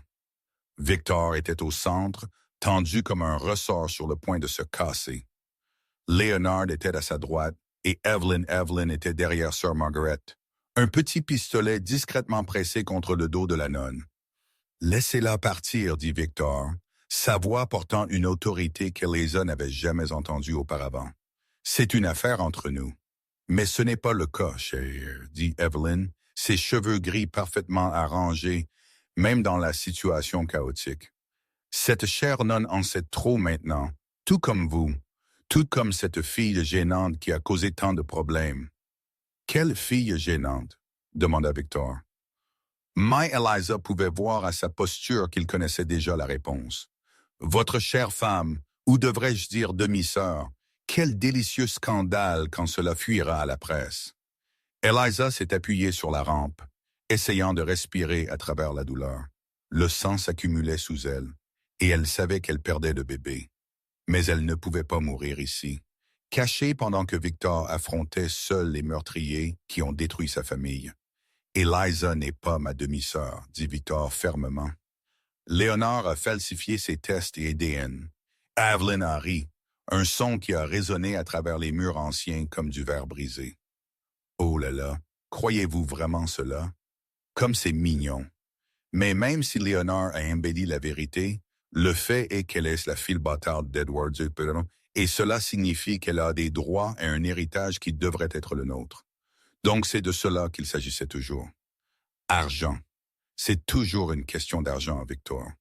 Contrôle du pouvoir. Evelyn a pressé le pistolet plus fermement contre Sir Margaret, qui est restée étonnamment calme. Vous avez toujours été trop naïf pour comprendre cela. Et si vous aviez réussi à me tuer avec ces poisons, Léonard hériterait de tout de toute façon. Léonard est mon fils à tous égards qui compte. Il mérite l'Empire Langley bien plus que vous. Eliza a vu Léonard bouger, prenant quelque chose de sa poche, la même seringue avec laquelle il l'avait menacé la veille. Leur plan devenait clair. Ils tueraient Victor avec la drogue, feraient passer cela pour un accident ou une overdose, et ensuite trouveraient Eliza. Elle a essayé de crier un avertissement, mais n'a pu produire qu'un faible gémissement. La douleur devenait insupportable et sa vision commençait à s'assombrir sur les bords, mais c'était suffisant. Victor a levé les yeux et l'a vue. Eliza. Il a commencé à monter les escaliers, mais Léonard s'est déplacé pour le bloquer. « Ne faites pas un autre pas, » dit Léonard, la seringue maintenant visible dans sa main. « Une petite piqûre et vous aurez la même fin que vous avez failli avoir à 25 ans. Seulement cette fois, Il n'y aura pas d'hôpital pour vous sauver. Eliza a utilisé toute sa force restante pour se lever, s'appuyant lourdement sur la rampe. Victor réussit-elle à dire, sa voix résonnant à travers l'atrium. La police arrive. C'était un mensonge, mais elle espérait que cela pourrait donner un avantage à Victor. Léonard a levé les yeux, sa concentration brisée un instant. C'était suffisant. Victor s'est jeté en avant, attrapant le poignet de Léonard et le tordant jusqu'à ce que la seringue tombe sur le sol en marbre, se brisant. « Idiot !» a crié Evelyn, et Eliza a vu avec horreur qu'elle pointait le pistolet directement sur Victor. « Non !» a crié Eliza, essayant de descendre les escaliers pour aider, mais ses jambes ont lâché. Elle a dévalé les marches de pierre, chaque impact envoyant de nouvelles vagues d'agonie à travers son corps. Quand elle s'est arrêtée, elle était allongée au pied des escaliers, du sang se répandant autour d'elle. Mais au moins elle était assez proche pour être entendue. « Evelyn, dit-elle, sa voix plus forte maintenant qu'elle était désespérée. Vous avez tué ma mère. » La femme plus âgée s'est tournée pour la regarder, et Eliza a vu une surprise authentique dans ses yeux. « Vous avez trouvé les preuves. J'ai tout trouvé. Le testament, les enregistrements, les confessions de Léonard. » Eliza a essayé de s'asseoir, s'appuyant sur un coude, et j'ai enregistré Léonard hier confessant qu'il a appris ses techniques d'assassinat de vous. C'est impossible. Eliza a pris le petit enregistreur numérique de la poche de sa robe, ses doigts tachés de sang tremblant alors qu'elle appuyait sur lecture. La voix de Léonard est remplie l'atrium. Alors vous aurez le même destin que votre mère. Et malheureusement, des accidents arrivent aux femmes enceintes tout le temps. Le son de ses propres mots étant rejoué a fait que Léonard a cessé de se battre avec Victor. Evelyn s'est tenue immobile, le pistolet toujours pointé, mais son expression montrant qu'elle avait finalement compris qu'ils avaient perdu. « Vous êtes tous les deux pathétiques, » dit-elle finalement. 30 ans à planifier, manipuler, construire une fortune, et 2 jeunes idiots vont tout détruire. 3, dit une nouvelle voix de l'entrée principale. Le détective Sullivan était debout dans l'embrasure de la porte, accompagné de 4 policiers en uniforme, tous avec leurs armes dégainées. Lâchez l'arme, Madame Langley. Mais Evelyn a souri, un sourire terrible et final. Si je ne peux pas avoir ce qui est à moi, personne ne le peut. Elle a pointé le pistolet directement sur Eliza, et Eliza a vu la mort dans ses yeux. Le coup de feu a résonné à travers les murs anciens du monastère, mais ce n'était pas Evelyn qui a tiré. Victor s'était jeté devant Eliza, et le sang qui s'est répandu sur le sol en marbre était le sien. « Victor !» cria Eliza, rampant vers l'endroit où il était tombé. Plus de coups de feu, des cris, des sirènes dehors. Mais tout ce qu'Eliza pouvait voir était le sang coulant de l'épaule de Victor, ses yeux bleus se fermant alors qu'il murmurait « Pardonne-moi, Eliza, pardonne-moi ». Et puis la douleur l'a prise complètement, et elle s'est effondrée à côté de lui. Ses mains cherchant le sien, le monde s'est assombri autour d'eux. L'odeur de désinfectant et le son constant des moniteurs ont été les premières choses qu'Eliza a enregistrées quand elle a lentement émergé de l'obscurité. Ses paupières étaient lourdes comme du plomb, et quand elle a finalement réussi à les ouvrir, la lumière blanche de l'hôpital l'a fait cligner plusieurs fois avant que sa vision ne s'ajuste. Eliza. La voix était douce, féminine, remplie de soulagement. Eliza, m'entends-tu? Eliza a essayé de parler, mais sa gorge était sèche comme du papier. Elle n'a pu gérer qu'un faible gémissement avant qu'une main douce ne touche son front. N'essaie pas de parler encore. Tu as traversé beaucoup de choses. La femme s'est penchée et Eliza a vu que c'était une infirmière, avec des yeux gentils et des cheveux gris. Vous êtes à l'hôpital général de Virginie. Vous et votre bébé êtes en sécurité, bébé. Le mot a frappé Eliza comme la foudre, et sa main s'est déplacée instinctivement vers son abdomen. Il était plat, vide, et il n'y avait pas la douleur lancinante dont elle se souvenait. « Mon bébé », réussit-elle à murmurer. Sa voix brisée. Il va bien. C'est un garçon et il va bien.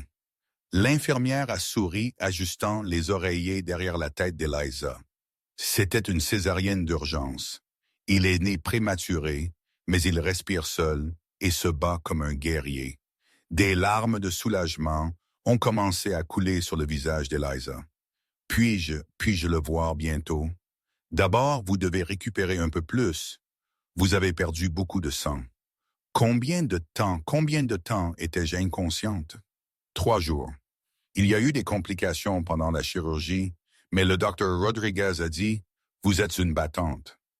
3 jours. Eliza a essayé de traiter cela. Des souvenirs sont revenus en fragments.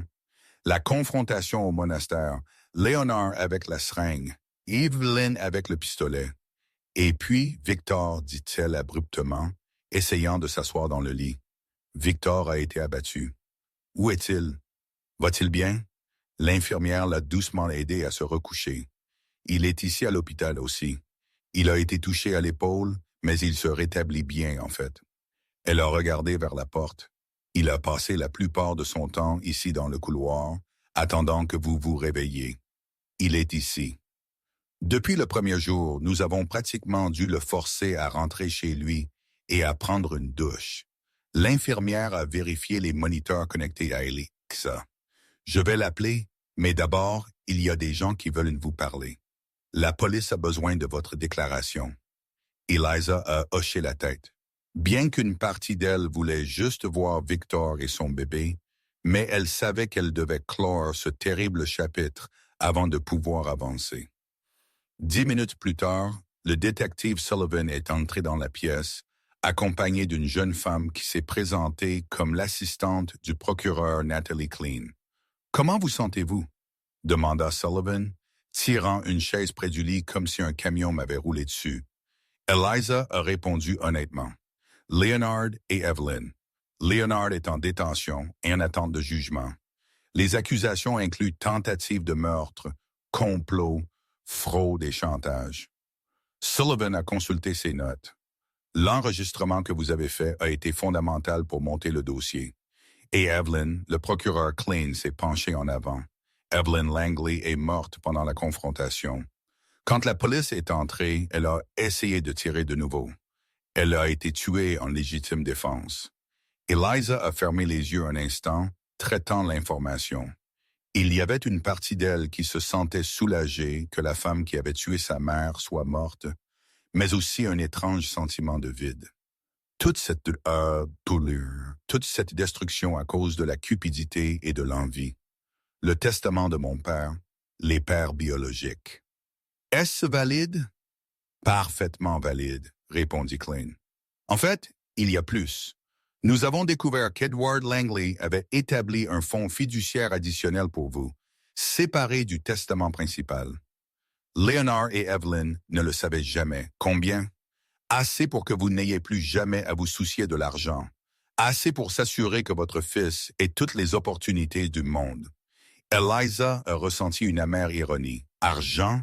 Il s'agissait toujours d'argent. Mais maintenant qu'elle l'avait, tout ce qu'elle voulait était de retrouver sa mère, d'avoir une vraie famille, d'avoir Victor, murmura-t-elle. Puis-je le voir maintenant? Sullivan et Klein ont échangé des regards. Il y a quelque chose que vous devez savoir d'abord, dit Sullivan doucement. À propos de la situation légale entre vous deux, Eliza a senti son estomac se nouer. Quoi? Techniquement, vous êtes toujours mariés, mais étant donné la nature de la relation familiale. Klein a hésité. Le mariage devra être annulé. Je comprends. Eliza s'y était attendue, mais cela faisait toujours mal. Et mon fils, légalement, il sera considéré comme l'enfant de Victor. Indépendamment des circonstances de la naissance, il n'aura pas de problèmes légaux. Klein s'est penché en avant. Eliza, vous devez savoir que Victor s'est battu pour cela. Il a engagé les meilleurs avocats pour s'assurer que vous et l'enfant étiez protégés. Après le départ des fonctionnaires, Eliza est restée seule avec ses pensées pendant quelques minutes. Puis elle a entendu un doux coup à la porte. Eliza. La voix de Victor était hésitante, presque craintive. Puis-je entrer? Oui. Quand il est apparu dans l'embrasure de la porte, Eliza a senti son cœur s'emballer. Il était plus mince, avec de profondes cernes sous les yeux, et son bras gauche était en écharpe, mais ses yeux bleus étaient plus vifs qu'elle ne les avait jamais vus. « Comment allez-vous » demanda-t-il, s'approchant lentement du lit. « Vivante » répondit-elle simplement. « Toi » Il s'est arrêté à côté du lit, sa main libre jouant nerveusement avec l'écharpe. « Eliza, je ne sais même pas par où commencer. » « Commence au début. » Victor a tiré la chaise que Sullivan avait utilisée et s'est assis, rencontrant finalement ses yeux. « Je suis désolé pour tout. D'avoir cru les mensonges de Léonard, de t'avoir accusé, de t'avoir quitté quand tu avais le plus besoin de moi. Tu ne savais pas. J'aurais dû savoir. J'aurais dû te faire confiance. J'aurais dû voir que Léonard manipulait tout. » Victor s'est penché en avant. « Eliza, quand je t'ai vu tomber dans ces escaliers, quand j'ai vu tout ce sang, j'ai pensé que je t'avais perdu pour toujours. Et j'ai réalisé quoi? Que je t'aime. » Les mots sont sortis en un flot, comme s'il avait peur de les perdre s'il ne les disait pas rapidement. « Je sais que c'est compliqué. Je sais que nous sommes demi-frères et sœurs. Je sais que cela rend tout impossible. Mais j'ai besoin que tu saches que je t'aime. » Eliza a senti des larmes brûler ses yeux. « Victor, tu n'as pas besoin de dire quoi que ce soit. J'avais juste besoin que tu saches et je veux que tu saches que je prendrai soin de toi et du bébé quoi qu'il arrive. Je ne pourrais peut-être pas être ton mari, mais je peux être ton ami. Je peux être un père pour notre fils. » « Notre fils, » répéta Eliza doucement. « Veux-tu vraiment être son père? » « Même sachant qu'il est mon fils à tous égards important, » dit Victor fermement. « Et il est ton fils. C'est tout ce que j'ai besoin de savoir. » Eliza a tendu sa main, et après avoir hésité un instant, Victor l'a prise. Le toucher était électrique, familier, plein de toutes les possibilités qu'il ne pourrait jamais explorer. « Je t'aime aussi, » dit-elle doucement, « et cela va rendre tout beaucoup plus difficile. » Je sais, ils se sont assis en silence pendant quelques minutes, les mains entrelacées, tous deux sachant que ce pourrait être l'un des derniers moments d'intimité qu'ils partageraient. « Puis-je voir notre fils ?» demanda enfin Victor. « Je ne l'ai pas encore vu non plus.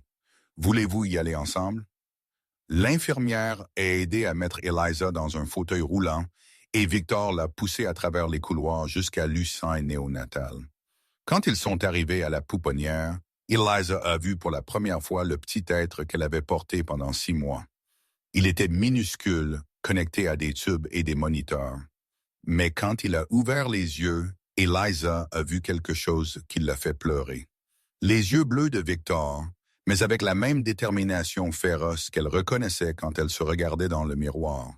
« Il est parfait », murmura Victor, sa voix épaissie par l'émotion. « C'est un battant », dit l'infirmière de Lucine, né respirant seule, ce qui est rare pour 6 mois. Les médecins disent que dans quelques semaines, il pourra rentrer à la maison. « Comment allons-nous l'appeler » demanda Victor. Eliza y avait pensé pendant les derniers mois. « Nathan Samuel Langley. Nathan d'après mon grand-père et Samuel d'après et bien après Samuel Sullivan, qui nous a aidés à trouver la vérité. » Victor a souri. Le premier sourire authentique qu'elle avait vu de lui depuis leur nuit de noces, Nathan Samuel Langley. « J'aime ça. » Plus tard, quand Eliza était de retour dans sa chambre et que Victor était allé chercher du café, elle s'est permise de pleurer. Elle a pleuré pour la mère qui ne rencontrerait jamais son petit-fils.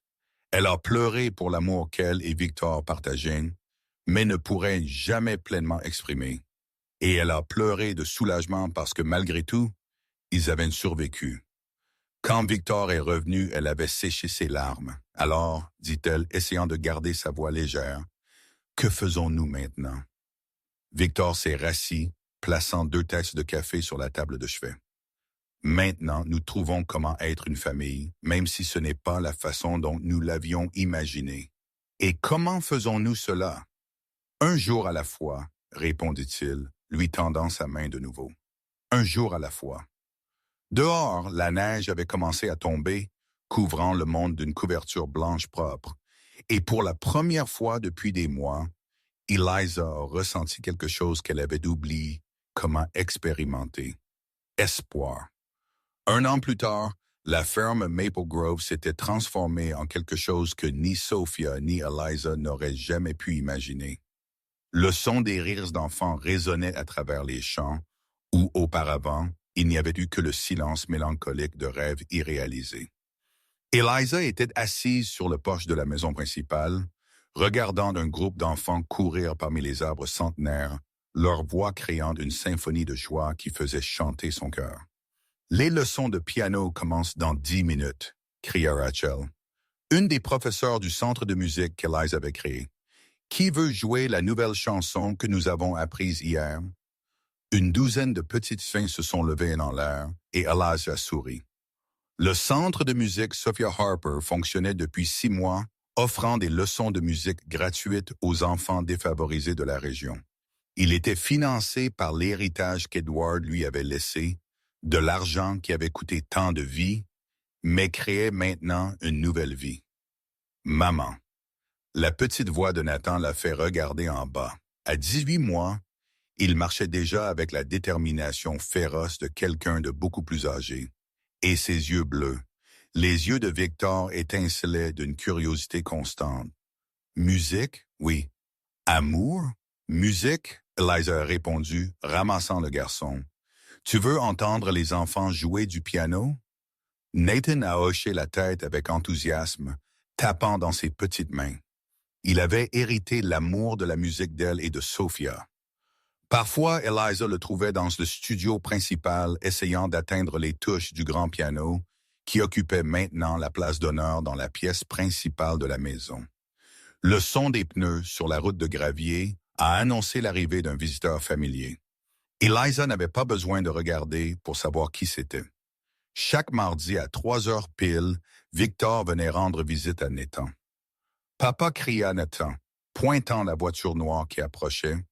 Eliza a ressenti la douleur et la joie familière qui accompagnaient toujours les visites de Victor. 1 an s'était passé depuis l'annulation de leur mariage, mais les sentiments n'avaient pas diminué. Si quoi que ce soit, ils s'étaient intensifiés en raison de la proximité impossible de la situation. Victor est sorti de la voiture et Eliza a remarqué qu'il semblait plus détendu dernièrement. Les derniers mois avaient été cléments avec lui. Les affaires étaient florissantes. L'affaire criminelle contre Léonard s'était conclue par une peine de 20 ans de prison et il avait trouvé une paix qu'elle n'avait pas vue en lui depuis leur nuit de noces. « Bonjour, Eliza, dit-il montant les marches du porche. Il y avait une formalité prudente dans leurs interactions maintenant. Une distance respectueuse que tous deux maintenaient pour protéger leur cœur. Victor, elle lui a tendu Nathan, regardant comment le visage de l'homme s'est illuminé quand il a tenu son fils. Comment était le tribunal aujourd'hui? Léonard a été formellement condamné. 20 ans sans possibilité de libération conditionnelle pour les 10 premiers. Victor a lancé Nathan en l'air, faisant rire le garçon. C'est fini, Eliza. Enfin fini. Eliza a senti un poids se lever de ses épaules. La dernière année avait été un tourbillon de dépositions, d'audiences et de procès. Victor avait témoigné contre Léonard, révélant des décennies de manipulation et d'abus, les tentatives d'empoisonnement, le chantage, la mort de Sophia. Tout était venu à la lumière. Et comment vous sentez-vous? Victor s'est assis dans le rocking chair à côté du sien. Nathan sur ses genoux jouant avec les boutons de sa chemise, soulagé, libre. Pour la première fois de ma vie, j'ai l'impression de pouvoir respirer complètement. Ils se sont assis dans un silence confortable pendant quelques minutes. Regardant les enfants jouer dans le jardin, une fille d'environ 7 ans s'est approchée du porche. La regardant timidement. « Mademoiselle Eliza, puis-je demander quelque chose? »« Bien sûr, Lily, qu'est-ce que c'est? Avez-vous vraiment grandi ici dans cette maison? » Eliza a souri. « Je l'ai fait dans cette même pièce là-haut. » Elle a pointé vers la fenêtre de son ancienne chambre. « Et jouiez-vous du piano quand vous étiez petite comme nous? » « Je l'ai fait. Ma mère m'a appris dans cette pièce-là. Eliza a pointé vers la pièce principale où le son d'une leçon de piano pouvait être entendu à travers les fenêtres ouvertes. « Votre mère était-elle bonne au piano? Elle était la meilleure que je connaisse. » Lily a souri et est retournée vers ses amis. Victor a regardé l'interaction avec un doux sourire. « Vous avez fait quelque chose d'incroyable ici, Eliza. Sophia serait fière. J'espère. » Eliza a lissé sa robe. Une simple robe bleue que Nathan avait insisté qu'elle porte parce que c'est joli comme le ciel. Parfois, je la sens ici. Vous savez quand les enfants jouent, hein? Quand il y a de la musique qui remplit la maison, c'est comme si elle avait enfin trouvé la paix. Et vous? Avez-vous trouvé la paix? La question l'a prise au dépourvu. Eliza a regardé Victor, a vu la préoccupation authentique dans ses yeux et a dû détourner le regard. « J'essaie. » Eliza, Victor a commencé, puis s'est arrêté. Nathan s'était endormi sur ses genoux, de petites poings serrant la chemise de son père. « Puis-je dire quelque chose? »« Tu peux toujours. Je sais que notre situation est compliquée. Je sais que nous ne pouvons pas avoir ce que peut-être nous voulons tous les deux, mais je veux que tu saches que ce sont les moments les plus heureux de ma semaine. » Eliza a senti des larmes lui piquer les yeux. « Victor, laisse-moi finir. Je pense à toi tous les jours. Je pense à Nathan. Je pense à ce que ce serait si nous pouvions être une vraie famille. Et je sais que tu y penses aussi. Bien sûr, j'y pense, mais rien n'a changé. Je sais. » Victor a soupiré, caressant les cheveux noirs de Nathan. « Je voulais juste que tu saches que peu importe ce que nous ne pouvons pas avoir, je suis reconnaissant pour ce que nous avons. Je suis reconnaissant que tu m'aies donné ce garçon incroyable. Je suis reconnaissant que tu m'aies montré ce qu'est le vrai amour. » Eliza a essuyé une larme qui s'était échappée. « Tu ne peux pas dire ces choses. Pourquoi pas? Parce que cela rend tout plus difficile. » Victor l'a étudié pendant un long moment. « Eliza, puis-je te demander quelque chose? Quoi? Es-tu heureuse? Vraiment heureuse? » La question l'a fait hésiter. Était-elle heureuse? Elle avait son fils. Elle avait un but. Elle avait cet endroit magnifique rempli de musique et de rire. Elle avait la sécurité financière, des amis, une vie significative. Mais la nuit, quand Nathan dormait et que la maison était calme, elle se sentait incomplète, comme si une partie essentielle d'elle-même manquait toujours. « Je suis contente, dit-elle finalement. Contente n'est pas heureuse. C'est ce que je peux avoir. » Raclement de gorge. « Chien, mais et si ce n'était pas le cas? » Eliza l'a regardée, confuse. « Que voulez-vous dire? » Victor a soigneusement transféré Nathan à elle, s'assurant que le garçon ne se réveille pas. Puis, il s'est levé et a marché jusqu'au bord du porche, regardant les champs dorés de l'après-midi. « J'ai parlé à mes avocats la semaine dernière de notre situation légale. Victor, nous en avons déjà discuté. L'annulation était la seule option, pas à ce sujet. Il s'est tourné pour lui faire face à propos de l'adoption. Légalement, je peux adopter Nathan comme mon fils, même sans être marié à toi. Cela nous donnerait des droits de garde partagés. Mais plus important encore, il a fait une pause. Cela signifierait que Nathan serait mon fils légalement et officiellement, pas seulement biologiquement. » Eliza a senti son cœur s'emballer. « Pourquoi me dis-tu cela? » « Parce qu'il y a autre chose. Mon avocat a fait des recherches. Dans certains États, il existe des précédents légaux pour des situations comme la nôtre. Quel genre de situation? Des couples qui ont découvert une parenté après le mariage, mais qui veulent en rester ensemble en famille. » Victor s'est rapproché de nouveau. « Eliza, il y a une possibilité petite mais réelle que nous puissions être ensemble légalement. » Eliza a senti comme si le monde avait cessé de tourner. « Comment? Ce serait compliqué. Nous devrions déménager dans un autre État. Nous devrions prouver que nous ne savions pas la parenté quand nous nous sommes mariés. Nous devrions passer des évaluations psychologiques, des audiences légales. » Victor Puya. « Mais ce serait possible. »« Victor, je ne peux pas te demander cela. Ta réputation, tes affaires. » « Eliza, regarde-moi. » Elle a obéi, rencontrant ses yeux bleus qui hantaient ses rêves. J'ai bâti un empire, mais cela ne signifie rien sans toi et Nathan. J'ai plus d'argent que je ne pourrais dépenser en 10 vies, mais je me sens pauvre sans une vraie famille. Il a pris sa main libre. Je t'aime, j'aime notre fils. Et s'il y a une chance, même petite, que nous puissions être ensemble. Je veux essayer. Eliza a regardé Nathan dormant dans ses bras, puis Victor s'agenouillant à côté d'elle, puis à la ferme qui était devenue un foyer non seulement pour elle et son fils, mais pour des dizaines d'enfants qui venaient ici pour trouver musique et joie. Et si cela ne marche pas, alors au moins nous aurons essayé et nous continuerons à être une famille comme nous le pouvons. Eliza a fermé les yeux. Entendant le son d'un enfant jouant une version enfantine d'une des compositions de sa mère au piano, quand elle a rouvert les yeux, Victor attendait toujours. Espoir et peur en part égale brillant sur son visage. « Oui, murmura-t-elle. Oui, je veux essayer. Je veux que nous soyons une vraie famille. » Le sourire qui a illuminé le visage de Victor était comme le soleil se levant après la plus longue tempête. Il s'est penché et a embrassé son front. Un doux baiser plein de promesses. « Je t'aime, Elisa Langley. »« Je t'aime aussi, Victor Langley. » Nathan a choisi ce moment pour se réveiller, clignant des yeux avec somnolence et souriant de voir les deux parents près de lui. Maman, papa, musique, Eliza et Victor ont ri. Et pour la première fois depuis plus d'1 an, il semblait que tout pourrait vraiment aller bien. Dehors, le soleil se couchait sur Maple Grove, peignant les champs en doré et jetant de longues ombres qui semblaient connecter le passé au futur.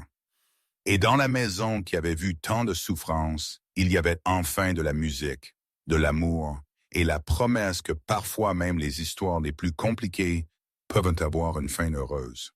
Parfois, le plus vrai amour naît des circonstances les plus impossibles. Eliza et Victor ont découvert que la famille ne concerne pas seulement le sang ou la légalité. Il s'agit de choix, de courage et de la détermination de se battre pour ce qui compte vraiment. Ils ont transformé une ferme silencieuse en un lieu plein de musique et d'espoir, prouvant que même les secrets les plus douloureux peuvent devenir des graines de quelque chose de beau. Parce qu'au final, peut-être que l'amour ne consiste pas à trouver quelqu'un de parfait, mais à choisir quelqu'un chaque jour, même quand le monde entier dit que c'est impossible.